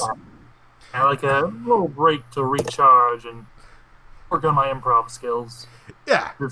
And for those people, they are That monsters. was a very improv campaign. Because anytime But anyone showed up to join, it was just like, yeah, we're just gonna do a thing. We'll just figure it out. It was like Monster of the Week, Anime Battle of the Week. I remember when Voidstorm was gonna join us for like a session or two. He was going. I was telling him, yeah, make a character. I don't know if we're good or evil, so yeah, just whatever you feel. like the entire time, I did not know if we were good or evil. Because at one point, we went to kill the mayor to put the mechanic in charge. And we had already told him that he was the new mayor. Yeah, we promised him a seat in office. and even after we didn't kill the mayor and became friends with her, we still called him the mechanic. Yup. We still promised him a seat in office, too. I'm getting a title. It was like the one moment he had any assertiveness in at all. Then you guys walked in with like a bone devil and said, "Make into car." And he was like, "Oh, jeez." Yeah, we're just waiting for the time. We're like, hey, mechanic, attach this eldritch abomination to the car. Just like, and looking upon it just drove him insane. What do you want me to do? Do you want me to make this into hubcaps? What's wrong with you people? There's a living, sentient, evil monster that eats souls and defiles cows and. Thanks, mechanic. Have a nice day. Have it done by 5. Do you remember? Yeah, do you remember when we killed a guard, cut off their head, filled the corpse with alcohol and money, and then you just positioned yourself inside it until we blew it up? It was in the middle of a party. Just that was one of the greatest things that we did, and we rolled. I took damage for that, a lot of damage for that, but it was worth it. It was fun. You're vulnerable to fire. You're a plan. What did you expect? Yeah, I was also undead. You ejected from the body. No, what didn't we use? We just poured copper down the neck. Yeah, it was like copper, silver, an assortment of coins. I think it was just copper. I don't think we had silver. Yeah. I think we went out, didn't we go out and make change for that? Like what? Like bricks, and we're like, I need this in the lowest form of currency you have. Yeah. Because bullets cost more than shrapnel. Yep. It really was a fun campaign. Yeah. It was. And It that was a random campaign. and that campaign we played Vincent. I played Vincent because we had found the gunslinger online and was like, I want to learn how to do this for our pirate campaign, which we didn't. We played a pirate campaign, never got on a ship. We never got to a ship, which is yeah. Weren't we supposed to be pirates like 2 different times, and it didn't work out the second time either? The first time it just was always a scheduling thing. The second time was the last time we played was like a week before COVID hit and shut everything down. Yeah, like that one was. I was trying to be a pacifist. Yeah. Yeah. You helped Voidstorm almost kill someone because you were trying to stop them from fighting. Yeah, I kept being like stop and like rolling, and he kept beating my rolls, but the other guy wasn't. It's like stop, disarm yourself, lay down your weapons. You know, at peace. And there were a lot of jokes that did not get to be made that I will never get rid of until I get to make them. If we ever play that, I don't think we could record it. Well, your go there was just like, how awkward can I make the DM feel? Yep. I had some good jokes. If nothing else, for like the pan game, eventually you could just, if you really want to use Star again, you could just say, "Hey, I'm a foreigner and I washed up on shore. Hello, samurai." Yeah. Because her whole thing was she was an alcoholic and really liked to have sex, and that was it. That was her character. I mean, there are plenty of anime characters like that. And why? Because, it could be fun. She was also a navigator. She liked sailing ships.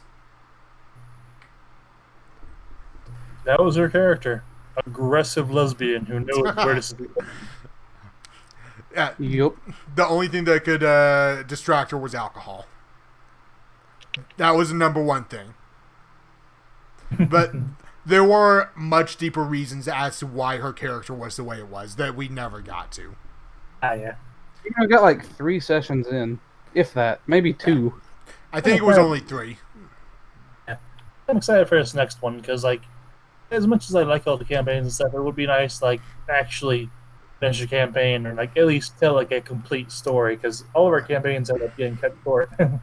Well, the idea I have is that whatever we end up doing, whatever campaign, like each season of whatever show we end up doing will be like a quest, like a campaign, like just a full thing. So we'll have, this is the start point, this is the end point. It's not going to be like, we'll get to there eventually. It'll be, we'll do this and here so that, say, hey, we had fun with this character. I kind of want to go into a different route so someone can swap characters not in the middle of a campaign. Yeah. I like playing a warlock, but, I don't always want to play warlock. Sometimes I'll want to play a rogue or whatever. Yeah. But I think my favorite thing to play is a warlock. Like, I really like how the warlock is set up. Hey, I got my Compendium of Forgotten Secrets, which has a bunch of cool warlock stuff, so hey, might have to show that to you. Yeah. I've forgotten more magic than you'll ever know. I mean, when we do eventually get to the next campaign, my entire goal is to get someone to die. You're like a main character. Yeah, my goal as a player is to get, because I want to be a weapon, so I want to be, like, I am forcibly attuned to this person, so I want to get them to die. That is my goal. Like, everything I do will be in service to get whoever I'm partnered with to get themselves killed or whatever. And then there's other things I want to have come from that, but I'll have to work with Timmy for that. Yeah. So who knows? Which, a great thing is, like, because that'll be something I'll have to talk to Timmy about long before we start. If that were to happen day one, who knows what happens there? Yeah. No, but I mean, it'd be nice to have a serious campaign for once. Yeah. Focus more on role playing than just having fun. It'd be cool. Plus, I mean, Fun needs to be a priority, though. If everyone's playing their role playing very well, my character wholly to get someone killed, I can be the comic relief so that it's not entirely serious, so that it can be fun. Definitely.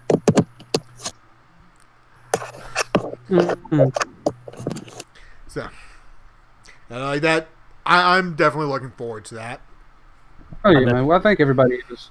But we gotta figure out how we're gonna set everything up.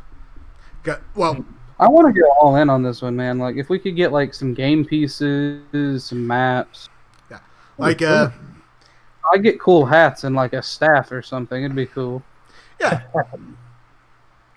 like I'm sure I've told Neon this, but I've looked into buying a Plague Doctor outfit. Ooh. So Hasn't.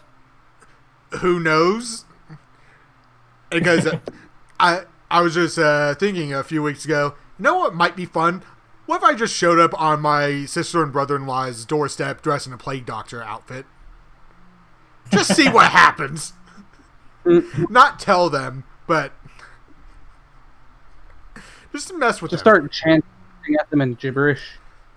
And my nephew's birthdays are in October, so in the last couple of years they've done themes or whatever. They aren't doing one this year; it's just party.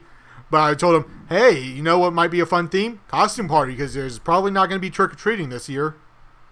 I don't think that's going to happen. So It's all fun and games until someone starts bloodletting. And I was trying to convince her to throw a costume party for their birthday this year, so that I could get that outfit and just walk up to random people in the party, say nothing, and just stand next to them. Just breathe heavily. And then just slowly turn to look them in the eyes. And never say a thing. Just make people as uncomfortable as possible. I'm going to buy all this stuff. It's going to cost me like $400, $500, but like I want to put it together just because, if anything, hey, there's an alchemist in D&D. I have a Plague Doctor outfit now, so Yeah. like I just get a microphone that could hear me in the mask, and there we go. Something I don't know how that's gonna work, but Don't forget to fill the beak with incense. I put a lot of work into finding out how that would work. Yeah. But I've also Wear that at, like Walmart. It's a mask. Yeah, I don't think that would go. I don't think that would fly. But I also have put together kind of everything we would need technology-wise for a D&D show, except for a table stuff. Well, we can all work together on that because it'll be something we all enjoy. Well, the thing is, like, Neon and I want to start like a morning show type thing for, like a channel, just as stuff to do, just kind of fun things to do. Maybe put up one a week or maybe a couple a week, and we'll need at least 3 cameras for that, maybe more. So we'll also need a table. So if we get a decent sized table, we could use that as a D&D space as well. I want a table that's like a marker board. Yeah. For D&D, and I think those are cool. Yeah, like if we did that, Guiltare could draw whatever landscape you wanted. Definitely, that would be nice. It'd be rad. And what we do beyond that is we get one that's like a calendar, and the squares of the days could be the kind of area, the game area. Like each one is however many feet, possibly. Yeah, like one of those grids, or we could get one of those clear grids. You've seen those like big clear grids you could lay on top of it, and it's like, one of these spaces is 10 feet or whatever. Like we could, I'm ready to like go all in for this, dude. Like I really enjoy arcade battle. So what we're gonna do, we want to do it right. Yeah. Especially if like people are gonna be judging me. Everything you do, man, go all in. Battle Grid Game Mat 24x36 ultra durable polyamor material role playing D&D map reusable tabletop square mats $25.99 Amazon Prime. Yep. That's not too bad at all. I want to get one of those square plastic printers, There's one of those 3D printers to print out game pieces. There's a $30 tavern map that's like three levels high. Ooh. Like all I did was type in D&D table into Amazon. That's it. But you could build a 3D printer for like $300.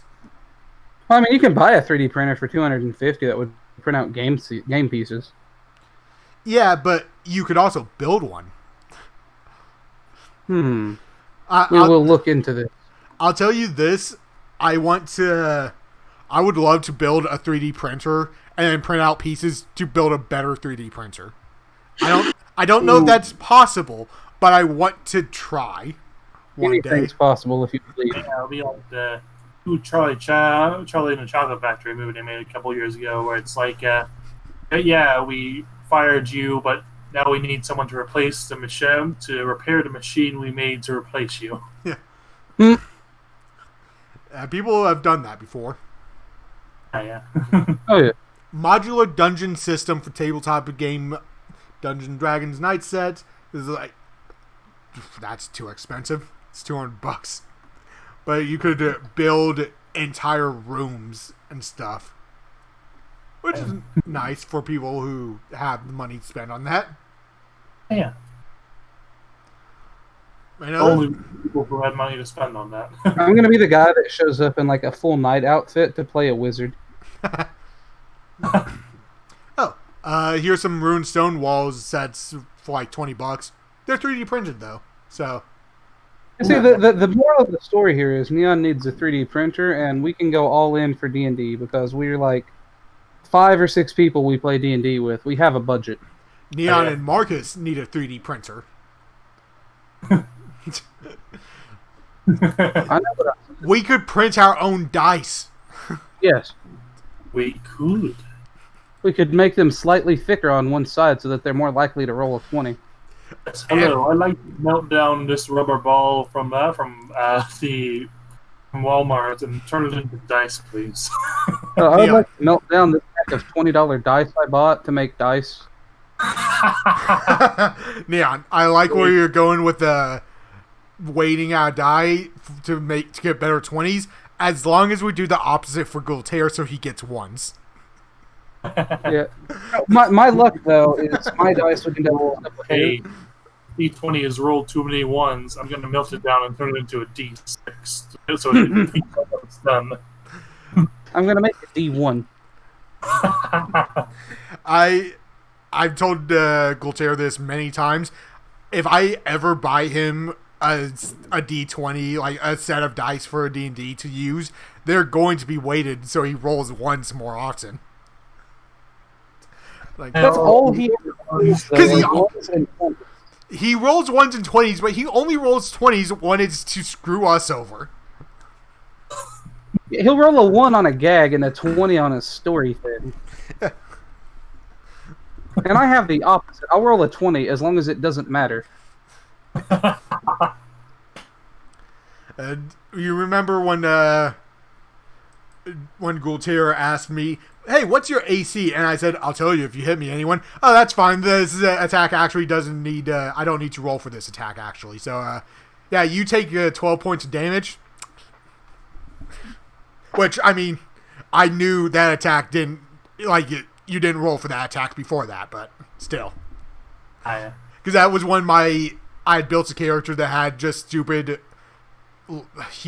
stupid amount of defense. Because I wanted to never get into a fight and just be in the way constantly, taking all the hits. Yeah, because your last 3 characters had all been ones that were like glass cannons.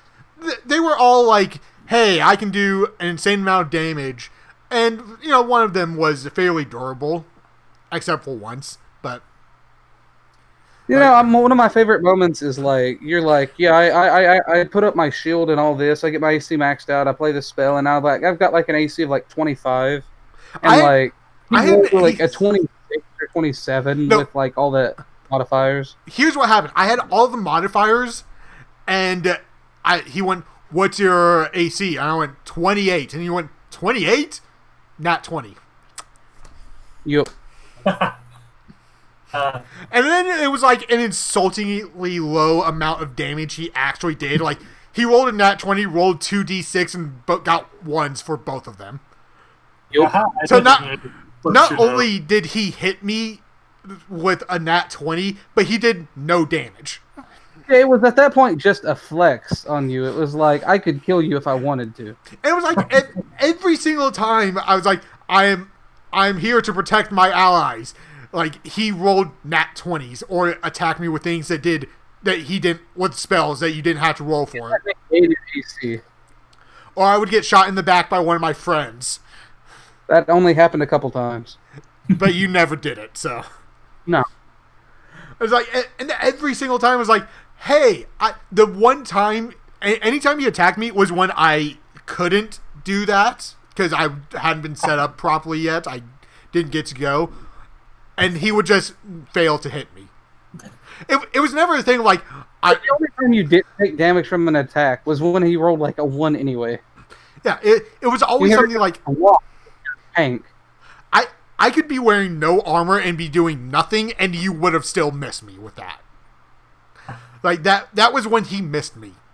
No, but you got hit by your allies so much that became like a running gag for that one. No, I didn't get hit too many times by my allies, but it was always Void Storm, and it happened 2 or 3 times. It was funny. Because he rolled a 1. Because I was trying to protect him, he rolled a nat 1 and shot me with an arrow. In front of the guy who's really weak, or really like not damage tanky to protect him. Oh, he attacks, and then he rolls a 1, and it's like, well, guess you hit your ally. I remember we went to the library at one point in that session, and the guy told my character, hey, make sure you return this book on time or I'll eat you. I just reply, yes, my librarian used to eat me all the time. Like, I wanted to be as weird as possible and play everything off as if it was the most normal thing that could ever be said. Yeah, you were so average, it was horrifying. Yeah. That was a lot of fun, coming up with random things. My character really got along well with yours in that campaign. Yeah. I converted you to my religion at one point. It was a fun campaign. You were like get a chance to go back and like be revision it or something, or like go back to those characters or something. I'd like to do that. That was a fun time. Yeah. I never really got to actually be an alchemist with my alchemist though. Yeah, and that's kind of what sucks about it. Like we didn't get to really do that much because, yeah. We had Michael and Charlton, and it's like they were newer, and you wanted to include them, and it's like we ended up away from the action a lot. Well, we started that one simply because, like they had joined us with the other characters with Winifred and whoever. Yeah, with those two. So we restarted with that one. I was like, I'm gonna be a paladin this time because I've not played the paladin. It looks like fun, and I want to be the most broken paladin I can be. So I built my character to be that. Yeah, and I'd been the brute for like 2 campaigns in a row, so I was like, I'm gonna be a brain and be an alchemist. And then we just never did anything with them. It got to the point where me and you would just kind of like talk in character to each other while they went on adventures a couple times. Well, we went with them. It's just they would always end up in a fight, and we would just hang back and talk. Yep.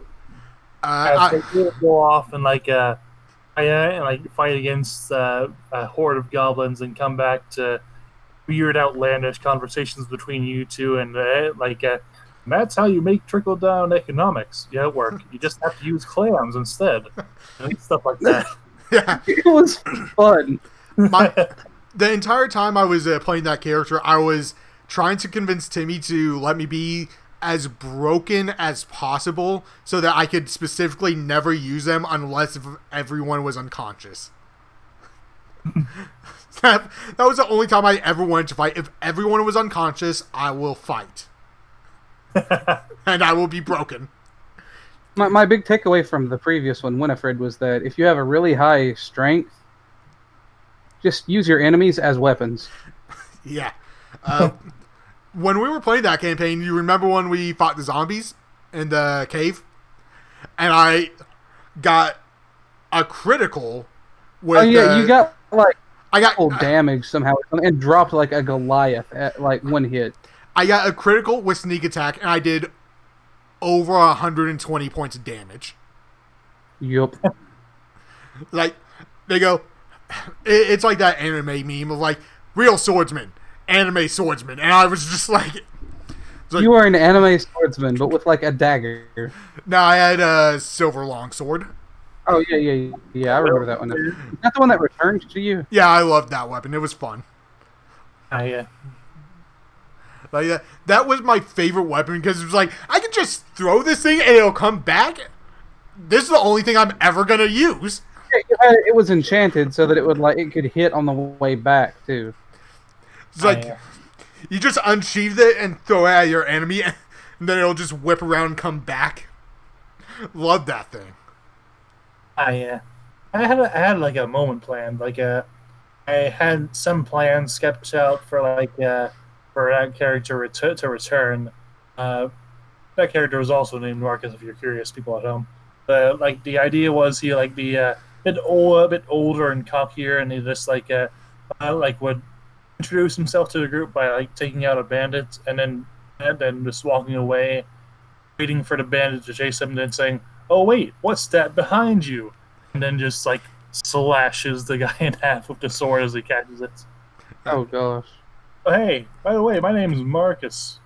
You see my friends? Yeah, I always want you to do that thing where you know, like, just drop your weapon right in the middle of the fight, and then like a minute later you just put your hand like right in front of the enemy's stomach. You know, they're like in front of you, and it's just one of those like wait for it moments where for it to get to your hand, it has to go through it. There was one time where I said, "Can I throw the weapon like beyond them, have it hit the dirt, and then next turn have it come back and stab them?" And I don't think Guiltare let me do that. I wanted to. I think it had a range, or like it didn't go like fast enough to do too much damage. It did damage sometimes on the way back, though. It didn't have that. Like, it had a range. Its range was how far can I throw it. It takes skill to throw a weapon. You know what takes more skill? To throw the swordsman as a weapon.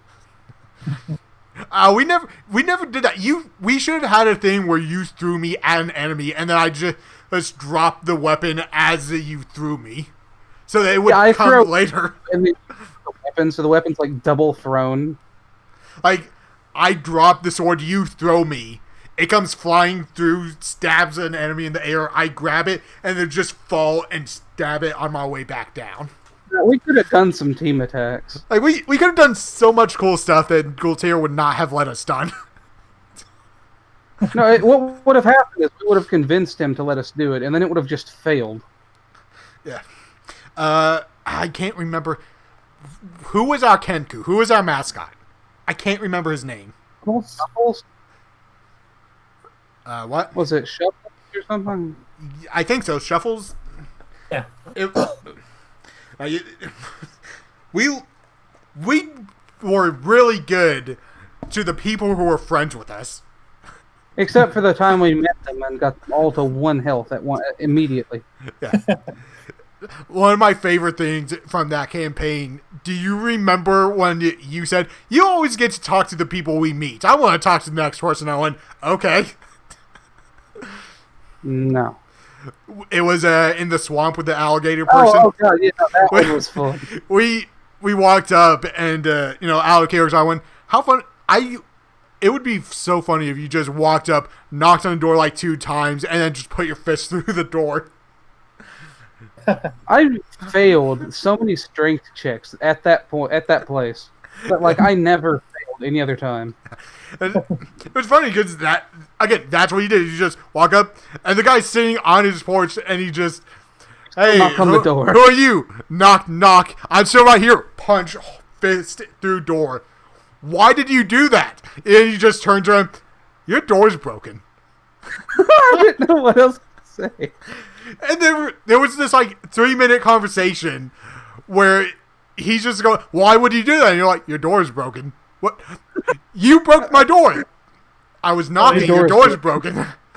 And eventually, the guy looks at me and goes, can I talk to you? And I just went, I said, I lean around to Wilfred, I point out the door and say, your door is broken. And I lean back behind him. And that's all I contributed to that conversation. Oh, Boisseau. Dude, that guy. Hello there, my name is Boisseau, Boisseau Scalestrap, and you have broken my door, and I do not approve. He made me fix his door. That was... Like, we were in this epic fantasy quest, you know, like having fun, bullshitting, and then he just got like really real for a second. Like, you just destroyed my private property. Why would you do that? Monster. I'm just sitting here living my life, and you come up here, you act like an ass, break my door. You know what that was? Like, I was unprepared for that. You know what that was, where that came from? It came from our very first campaign with Guiltare, where we were having a dance party in a haunted mansion, fighting a ghost, and then eventually went and fought cultists during the dance party. That was the time we stole the gate and the door, right? Yeah, we stole the gate. Like there were 2 gates and 2 doors, so we stole both gate doors, and we stole one of the mansion doors, and then we just left. Yeah, that place had to be so drafty after that. We had a different DM at the time, and he could not believe what we were doing. Yeah, he was used to like role playing and like people caring. My idea for Osmodeus, I don't think old DM would have allowed it, but the idea was that he would like try to loot every single possible thing and sell it. Like the idea was to like take all the window panes out of the windows, doorknobs off the doors if we couldn't carry the doors out. You still have more money than most of the other characters. I spent it all on my scarecrow because I loved him. Yeah, you loved that scarecrow more than you cared about us. Can we? And then you stole my mother's affection. So we should, if we revamp anything, we should start with that one. Like but that. We need somebody else because we need Osmodeus. Not necessarily. Osmodeus could be an NPC that just comes around with us. Yeah, I always feel weird when the DM has to roll against themselves. I think it's fine as long as it's like one character. Like we've done it before. We do it all the time. Yeah. Yeah. My idea for like the town game with like the alchemist and good old Zod. The idea there was like Osmodeus would like be a very successful businessman, and you guys would like help work with him. The idea was, I'm trying to think. Didn't we meet one of Osmodeus' ancestors in one of our campaigns? We met one of his descendants. Yeah, you met like his daughter, and like fun fact, the Mayor Canic and his brother were also descendants of Osmodeus. Oh god, yeah, so they still got tortured. I've heard stories about people like this. They come around once in a lifetime. My great uncle used to tell us, if anyone like this ever shows up and talks to you, just be quiet, back away slowly. Yeah, when our great-grandfather would wake up screaming in the night. If they have depth perception, back away, but act like you're walking towards them. So they think you're walking towards them, but they're like, are they getting smaller as they come closer?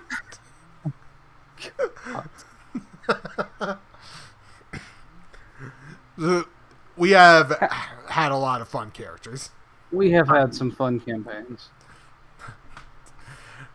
One of my favorite moments from our first campaign. There's a lot from like that campaign, and when I say first, I mean the first one with Guiltare, not like my Neon's first ones, which I played. It was awful. I played one with our DM for our first campaign. He was a player, not a DM. So I convert players. Yeah, you played another one before that, another one or two before that. So I was Yeoman in my first campaign.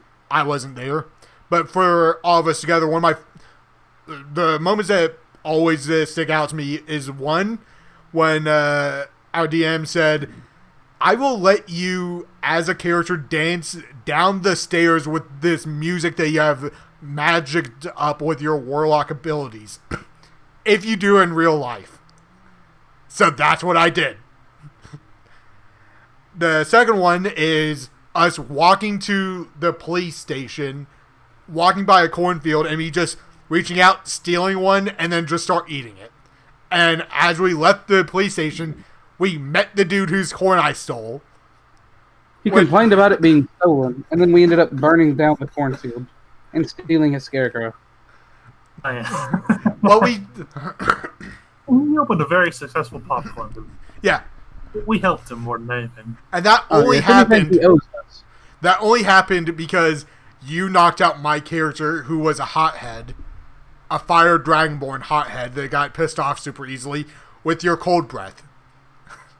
I was trying to help. Yes, and you froze me. And I was a hindrance a good bit. and I loved that sword. yeah, again, It got nerfed. it got nerfed a lot.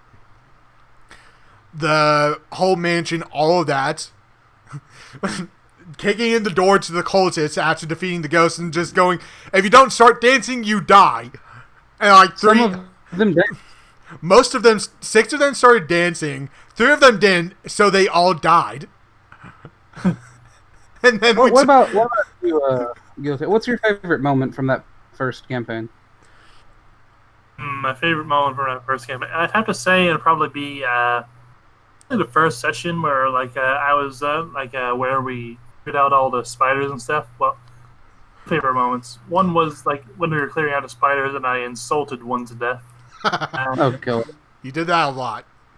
Yeah. Yeah, it was my go-to move. It was a fun time.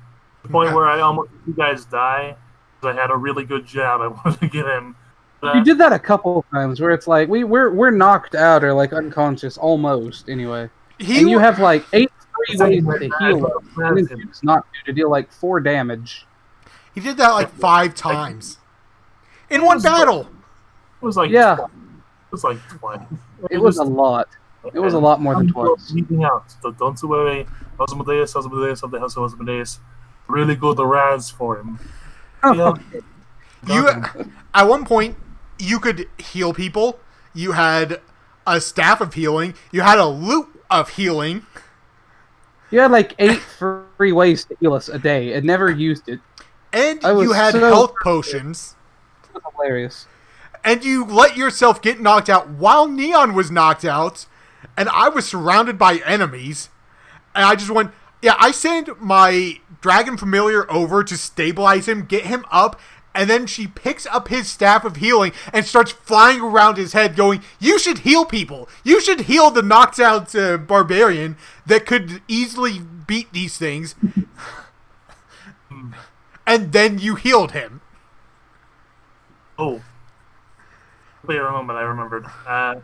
Was like the fact that Osmodeus liked to collect things. We like get little scoops of ooze and stuff. And, Oh, yeah. You gave them all to Ricky. No, he like collect corpses and stuff. And like there was one case where like we fight some myconids, I think, and this I was like, aha. Oh, the mushroom pulling the chariot. Over my shoulder. There was like a case where like the horses left and we had, and it was like, okay, well, you guys better get ready to walk because like this cart has there's no horses around. They're spooked off. I was like, oh, my cart. Wait. I have the corpse of a mushroom man that I have been carrying around for 5 weeks, and I also have some new necromancy skills. So pulling and this poor dislocated mushroom man. It just heaves our card like up mountains, essentially. I'll say out of that campaign, the last of like this was an amazing thing that happened was when we were all sharing a jail cell. And we convinced the guards to come in because we were trying to break out. Yeah, And they locked themselves in. Not let us escape. They locked themselves in with us, so we partied for 3 days straight. Yeah, we partied from like Friday at 5 to like Monday at 8 a.m. Until the courthouse is open and we made bail. Yep. We also got arrested at dinner. Yep. They just come in, hey, we know you're busy. We're looking for your children again. Just, Tommy! Hey, this is my favorite police officer. He's the one that arrests me politely. Yeah. He doesn't mace you as many times as the others. That never went anywhere either. We had a lot of things that never went anywhere, or like a lot of tragic backstories that like couldn't all exist at once. My character once went to a gym and punched out a barbarian in one hit. That happened once. Well, my favorite moment from that campaign was probably when I like first did a big like feat of strength and had it work out and smashed a golem with another golem. Yeah, you got your first inspiration die because it was. I think I told you to do that too, and it worked. I don't know, but it worked out good, and my ideas didn't normally work out in that campaign. That was the first time you did that, and then you played Winifred or whatever, and Winifred's go-to was that was what you did every single time. It was handy. Well, because I didn't have long-range attacks. You just had long-range opponents. Yeah. Like, every big bad has some scrubs they send out, you know. And how do you deal with them? Well, one, you don't need to be surrounded by them, so you'll just pick up 2 a turn and throw them at the person who controls them. Yup. What's the worst that could happen? They snap their The neck enemy and of die. my enemy. The ally of my enemy is my projectile. The ally of my enemy is my friend, also my weapon. Yep. Oh, that'd be cool. Like, just keeping one as a club. You get to know him very well. Yeah, like, they become a friend. You pick him up. You are my weapon now. You just rob him from his family, his wife, his kids. You're like, he has a whole life.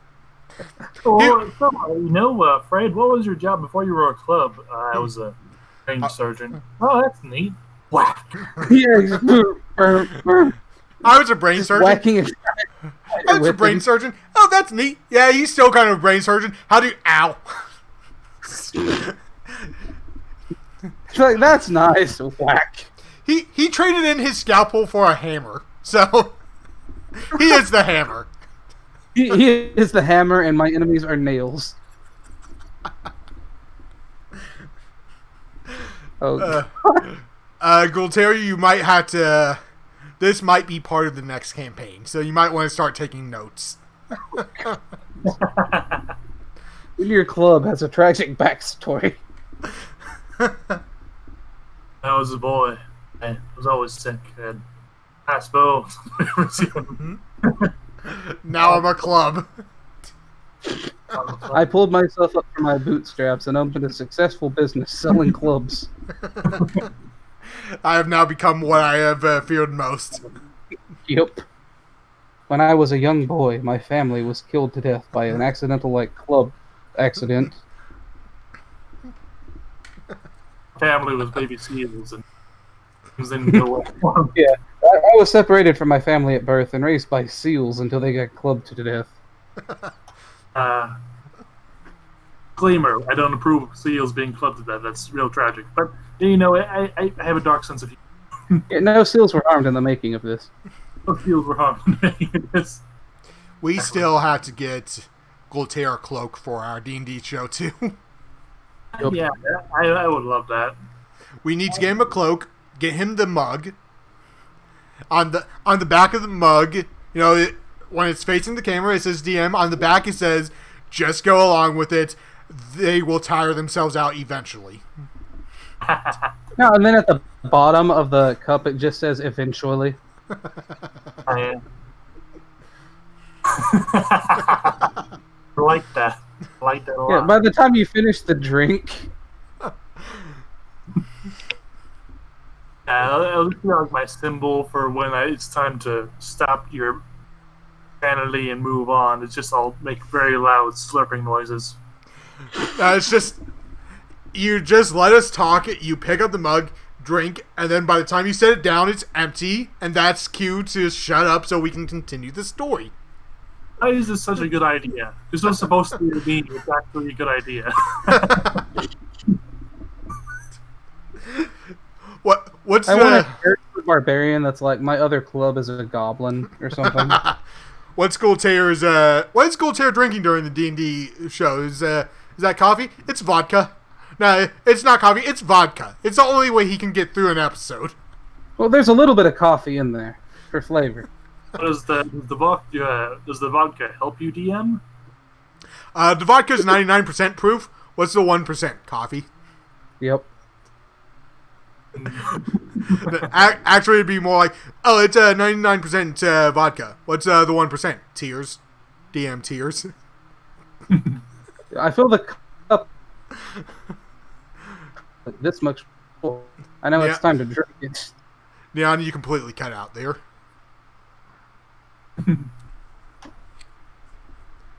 When I was a young warthog.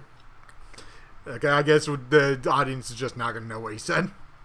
But I still stand by, you need that mug, and then the rest of us need a mug that just says player. We need to get like time cards like SpongeBob. You know, it's like, 3 weeks later. And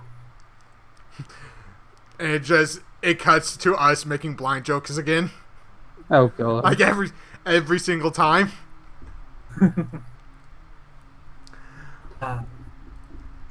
But what would have been hilarious is if Arden gained sight for some kind of magic accident and then immediately lost it. Yes, it's a tragic Daredevil story. I can see! I can fight! Oh wait, no, I can't see anymore. I can still fight though. I'm not happy about it now.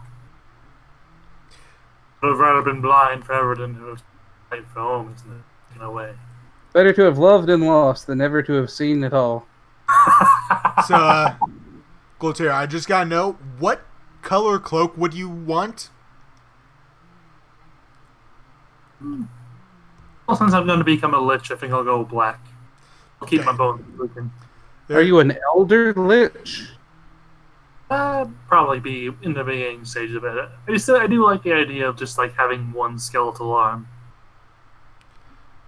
Yeah.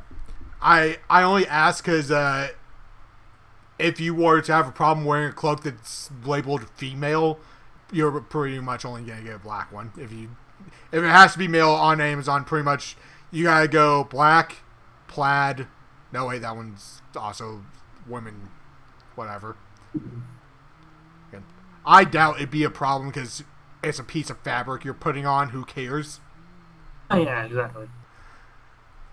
But yeah, pretty much hey, this is a male cloak. Oh, here's a unisex and Halloween black, $12, Amazon Prime. Well, $13.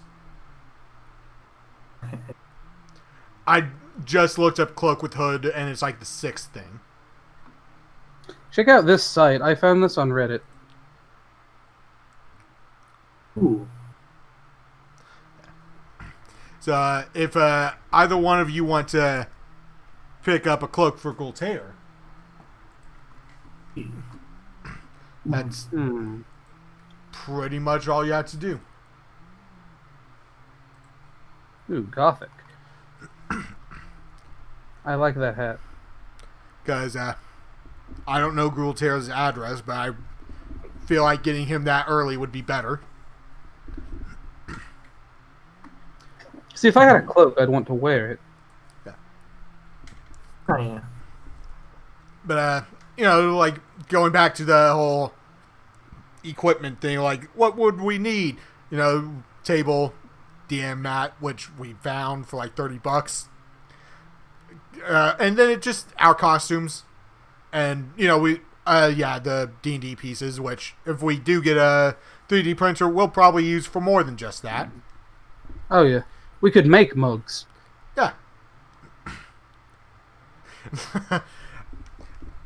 We could have a special mug for Guiltare when you and I are going off on tangents, doing things that have nothing to do with the story, he can just reach under the table and pick up a mug that just says pain on it. Just start drinking from that. Every time we do anything. We need to get him a gavel for when he needs to bring order to it. Ooh.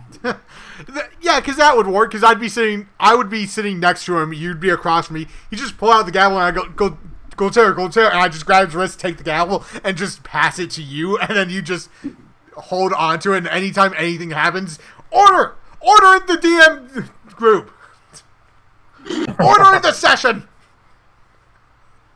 Order in the court. This is the High Court of the Elder King Charles. Next time you play a barbarian, can you have a warhammer and just call it the gavel? I've seen stuff like that. Where people have like weapons named after like mundane objects, but they have like cool effects. But I think if we have 4 players and Guiltare, we'll need 6 cameras. One for all of us, and one that's just looking at the table, or maybe 7, so that we could have one overhead, one that gets all of us, and the personal ones. Definitely. Which if So we if I brought like an actual Warhammer to a D&D session, would that be frowned upon? as long as you don't hit the table with it. Yeah. Like, depending on what I am, I would 100% just show up with stuff. Like, if I play an alchemist, I'll probably have the Plague Doctor outfit while I'm doing it. Like, we'll just get whatever we need for costumes. Yeah, like I'd be really into this. Yeah, Definitely. because it's fun, and then we'd need a background. So, we'd have to figure that out. Definitely. Alright, guys, it's been a minute. I might hop off. Yeah, it's been about 2.5 hours, so this has been fun. No one's going to watch this. No.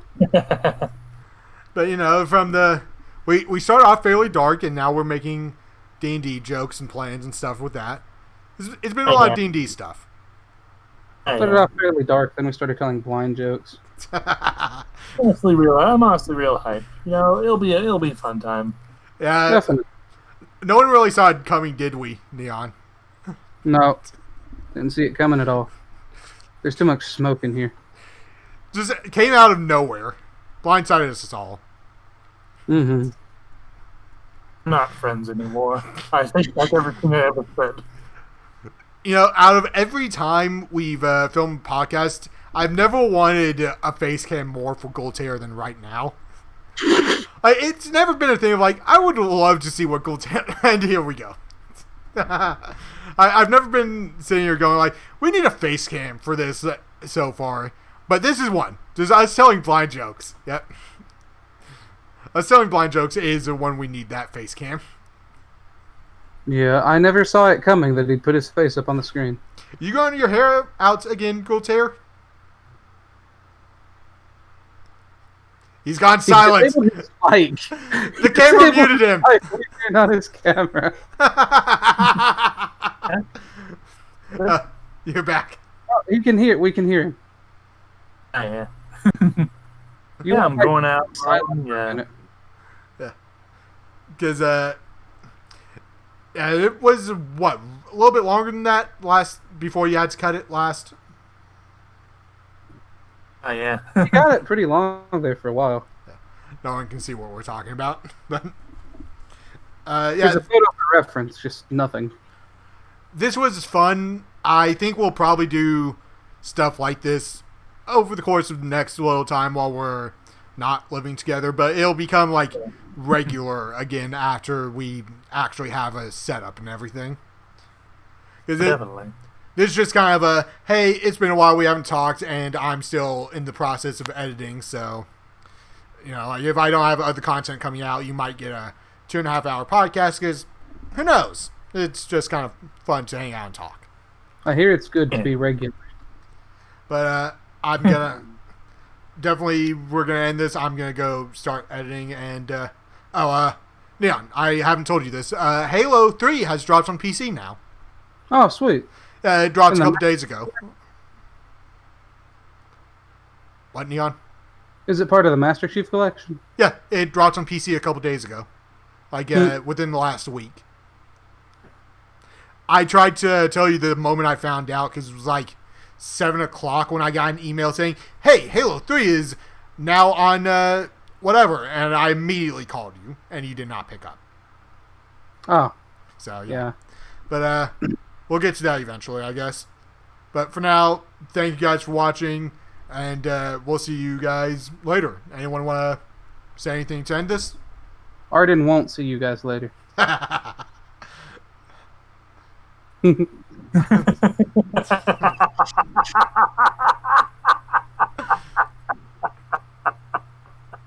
He's not laughing. Those are tears. That is the sound of man's insanity breaking. I got bored and went insane. Then I got bored of that too and went insane again. Ah, yes. Good old... What's his face? Yeah, from Ben 10, the time dude. Yeah. Doctor Who from Ben 10. Okay. And not Dr. Who. Thanks Dr. Y. for watching. We will see you guys later.